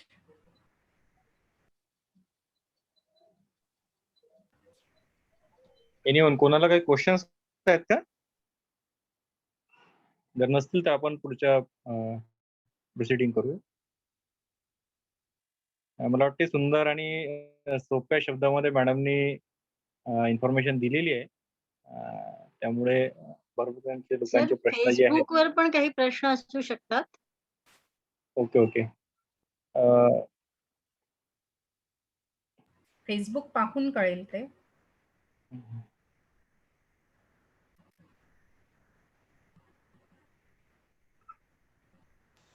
नाही मॅम, फेसबुक वरती कमेंट्स वगैरे नाही आहे. ठीक आहे. ओके. तर Navneeta, you can proceed. Yes, sir. Thank you so much, ma'am, for giving the golden words and your precious knowledge with us. Now I request Swati ma'am to please share the word with us. Thank you Navneeta. और सबसे पहले तो मैं धन्यवाद देना चाहूंगी संध्या madam को कि उन्होंने इतनी सहजता से हमारा ये निमंत्रण स्वीकारा है। उनकी तबीयत ठीक नहीं थी, लेकिन उसके बावजूद उन्होंने हमारा ये जो रिक्वेस्ट थी इसको ऑनर किया और इतना अच्छा इलाबोरेशन किया है। सभी स्टूडेंट्स को ये एक विषय बहुत आस्था का रहता है कि मेंटल हेल्थ क्या है, मेंटल हेल्थ इश्यूज क्या होते हैं, और खास करके रीजनल मेंटल हॉस्पिटल के बारे में बहुत क्यूरियोसिटी रहती है। तो उसका थोड़ा सा आज मुझे लगता है कि उनको कुछ उत्तर मिले होंगे, लेकिन हम चाहेंगे कि संध्या मैडम और मेंटल हेल्थ एक्ट या बाकी किसी दूसरे सब्जेक्ट को लेकर फिर हमारे साथ रहे और उसको इलाबोरेट करें। लेकिन संध्या मैडम ने आज जो बताया है वो आपके लिए एज अ काउंसलर बहुत ही इम्पोर्टेंट है। और मुझे लगता है कि ये सभी जो मेंटल हेल्थ इश्यूज पर काम करने वाले जो काउंसलर्स है, उन्होंने शुरू में ही एक बताया कि जैसे हमको कोविड वॉरियर्स की जरूरत है, वैसे ही हमें साइकियाट्रिक वॉरियर्स की भी जरूरत है। और आप लोग शायद जानते होंगे कि कितनी कमी है इन प्रोफेशनल्स की आज। तो ये यदि आप थोड़ा सा गूगल करेंगे, थोड़ा सा इंटरनेट देखेंगे, तो आपको पता लगेगा कि कितना रेशो कम है। आज मेंटल हॉस्पिटल की भी बात करते हैं तो हमारे यहाँ 900 बेड्स थे पहले, और उसके लिए जो सोशल वर्कर्स थे, शायद संध्या मैडम एग्री करेंगे कि उनका केसलोड कितना जबरदस्त था। 6 या 7 सिर्फ सोशल वर्कर्स और 900 बेड की हॉस्पिटल प्लस ओपीडी, तो इतना वर्कलोड उनको झेलना पड़ता था।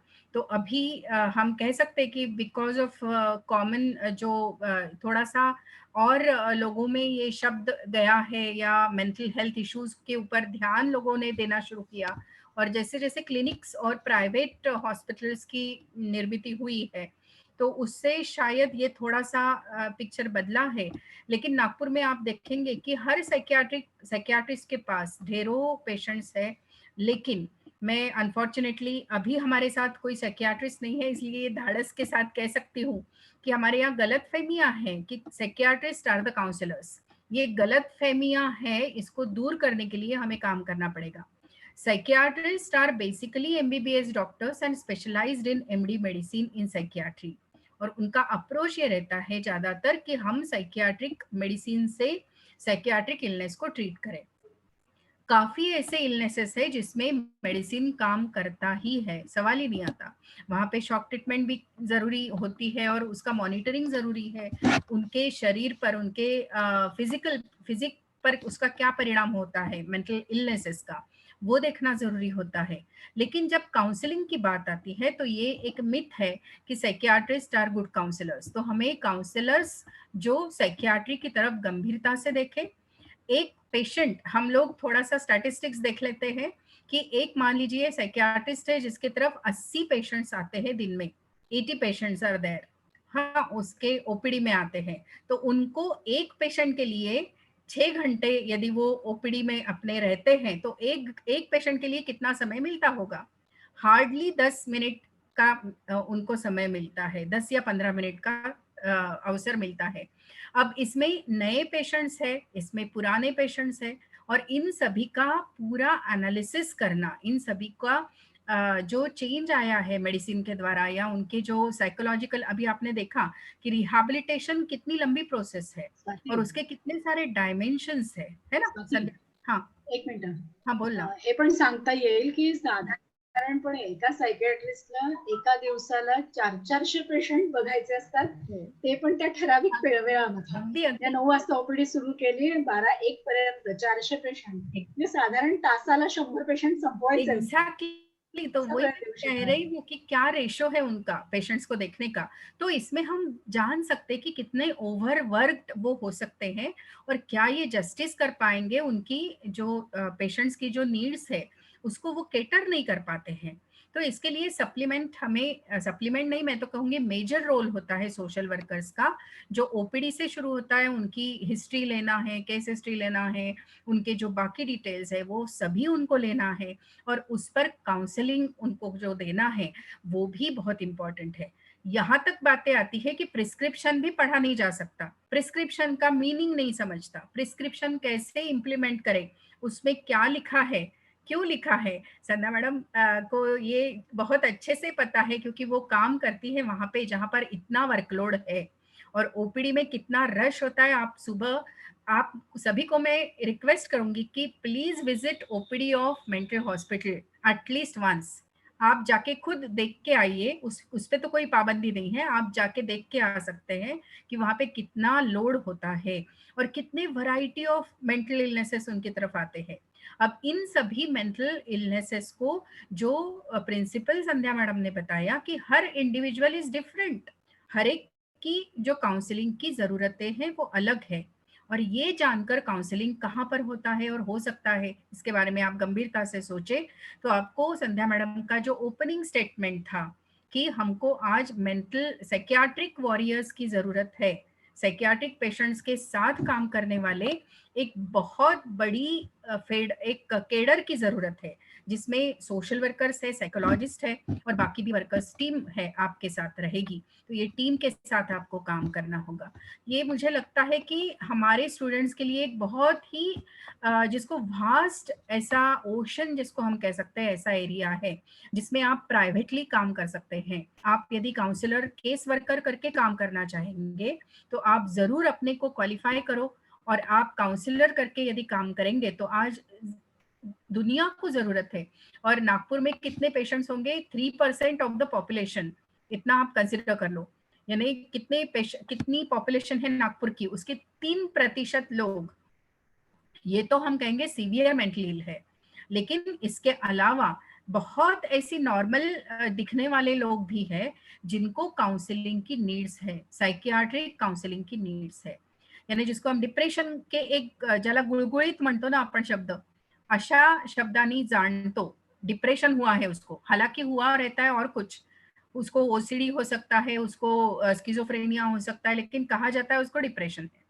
तो ये जो वर्ड है इसका हम यदि गंभीरता से इसके ऊपर सोचेंगे तो आपको पता होगा कि कम से कम 30% लोग ऐसे हैं जिनको काउंसलिंग की जरूरत होती है। और इसके लिए मैं चाहूंगी हमारे सभी स्टूडेंट्स सोचे और इस तरह के काउंसलिंग सेंटर्स खोले जहाँ पे ये लोग फैमिली काउंसलिंग, और जो अभी संध्या मैडम ने बताया कि कम्युनिटी को हमें स्ट्रेंथन करना है, कम्युनिटी की रिस्पॉन्सिबिलिटी इसमें बढ़ानी है, फैमिली की रिस्पॉन्सिबिलिटी बढ़ानी है, and there comes the role of counsellor. तो वहां पे आप हर कम्युनिटी में आप देखिए, हर वार्ड में एक इस तरह का सेंटर खोला जा सकता है। तो सोचिए कितने सारे सेंटर्स लग सकते हैं, है ना। तो मुझे बहुत कुछ, यानी ये तो इतना प्रिय विषय है कि एक बार मैं शुरू हो जाती हूँ तो रुकना मुश्किल है। खूपच जास्त, म्हणजे ज्याला आपण म्हणूया लाइफ टाइम मिशन जैसे कोई इसको ले सकता है। तो इतना बड़ा और इसकी जो व्याप्ति है ये इतनी ज्यादा है। संध्या मैडम ने पूरा लाइफ अपना रीजनल मेंटल हॉस्पिटल में ये जो लोगों की सेवा करते हुए व्यतीत किया है, उसके लिए मुझे लगता है कि वो बधाई के पात्र है कि बहुत कॉम्प्रोमाइजेस करने पड़ते हैं, बहुत सारे इश्यूज को हैंडल करना पड़ता है, कूल हेडेडली सामने जाना पड़ता है। और मुझे तो यहाँ तक पता है कि कोरोना मेंटल हॉस्पिटल में स्प्रेड हो गया था और उसी का एक प्रसाद कहिए, उसी का एक उसको कह सकते हैं एक निवाला संध्या मैडम को भी मिला और उसकी वजह से शायद उनको कोविड भी हुआ।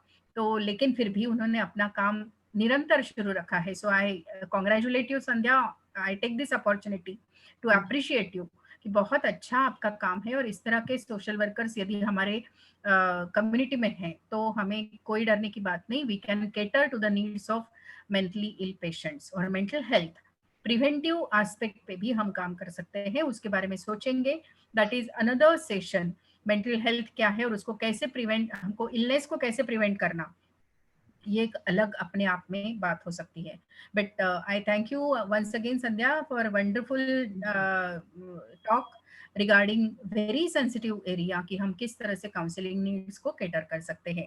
End we have a group of students, अलग अलग लेवल्स के स्टूडेंट्स है, अंडर ग्रेजुएशन के भी है, पीजी के भी है और स्पेशलाइजेशन इन काउंसलिंग के भी स्टूडेंट्स है हमारे साथ। तो वो they have immensely benefited with your experience and we will keep you calling again and again in the college. So thank you. Thank you. Over to you, Swati. Thank you all. Sorry, Navneeta. Over to you, Navneeta. Thank you so much, ma'am, for giving us so much knowledge. Actually, it was very elaborate, and I think that was very, very, very useful webinar for all of us. So thank you so much, ma'am. Now I request Kajal to please come to the vote of thanks. Navneeta, just a minute madam, आपण एक 2 years काय MPhil दिलं होतं का mental हॉस्पिटलला? हो ना संध्या madam, केवल आणि तिथले लोग, केवल शेंडे सर है जो हमारे कॉलेज के अलमनाय हैं और वहाँ पे वो भी रीजनल मेंटल हॉस्पिटल में है. सो उनके त्यांनी आणलं होतं, मला वाटतं डायरेक्टर पण आले होते आणि त्यांनी मागे सांगितलं होतं, हम लोगों ने MPhil in psychiatric social work ये डिजाइन किया है, उसका करिकुलम डिजाइन किया था अलॉन्ग विथ मेंटल हॉस्पिटल. तो मला वाटतं ते सगळे सेंटर्स होणार आहेत मेंटल हॉस्पिटल. किती वेळ लागेल अजून माहिती नाहीये. हा, it will take time. Yes. आणि त्याच्यामध्ये इट वॉज लाईक कि regional mental hospital to launch a programme in MPhil, यानी एमफिल साइकियाट्रिक सोशल वर्क में उनका एक लॉन्च होने वाला था प्रोग्राम.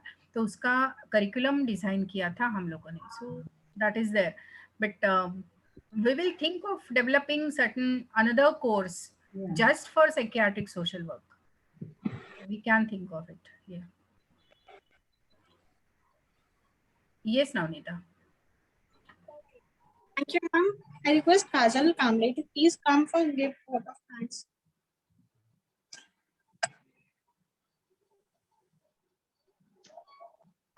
Thank you Navneeta.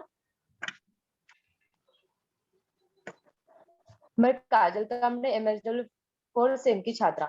सबसे पहले आज के प्रोग्राम के रिसोर्स पर्सन संध्या दुर्गे मैम, जिन्होंने आज अपना कीमती समय निकालकर मेडिकल इलनेस से संबंधित बहुत ही महत्वपूर्ण जानकारी से हमारे कॉलेज के छात्रों को अवगत कराया तथा मार्गदर्शन दिया. इसके लिए मैं मेरी तरफ से और तथा सभी विद्यार्थियों की तरफ से मैं आपको धन्यवाद करती हूँ मैम.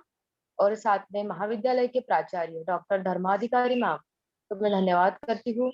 आज के प्रोग्राम के कोऑर्डिनेटर रोशन गजबे सर को मैं धन्यवाद करती हूँ. और हमारी शिल्पा बनकर मैम को मैं धन्यवाद करती हूँ. और सभी टीचर्स फैकल्टी को मैं धन्यवाद करती हूँ. और टेक्निकल सपोर्ट दिनेश मंडपे को मैं धन्यवाद करती हूँ. Thank you everyone.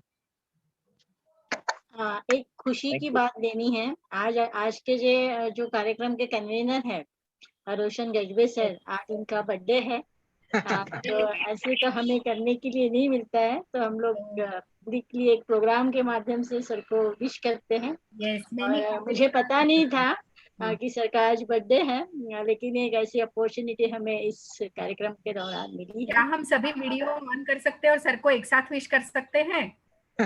Thank you. Switch on your videos. We will wish him happy birthday. गाना हो सकता है. करा सगळेजण करा, व्हिडिओ ऑन करा. येस. बाकी पण कुठे गेले सगळे? मीना, अंजू, निकिता, जितने हो सकते फटाफट करो स्विच ऑन. येस. एक फोटो काढूया, असा स्क्रीनशॉट घ्या. विशिंग. गाना बोल दो ना सर के लिए. हैप्पी बर्थडे बोलो. तुम तो इतना बोलते हो. Wish you happy birthday sir. Thank you. Happy birthday, sir. Thank you very much. हा वाढदिवस मला नेहमी आठवणीत राहील. ऑनलाईन वाढदिवस. Thank you very much. झालाय. Best wishes. It is recorded. Yes. Thank you. Okay, चलो. Thank you. So shall we leave? Yes. Thank you, Sandhya madam, for your valuable time. Thank you. Thank you very much, madam. Thank you very much. Thank you, Swati, especially. Arey, you are most welcome. You are always welcome, and you will be welcome. Okay, bye. Thank you, madam. Thank you very much.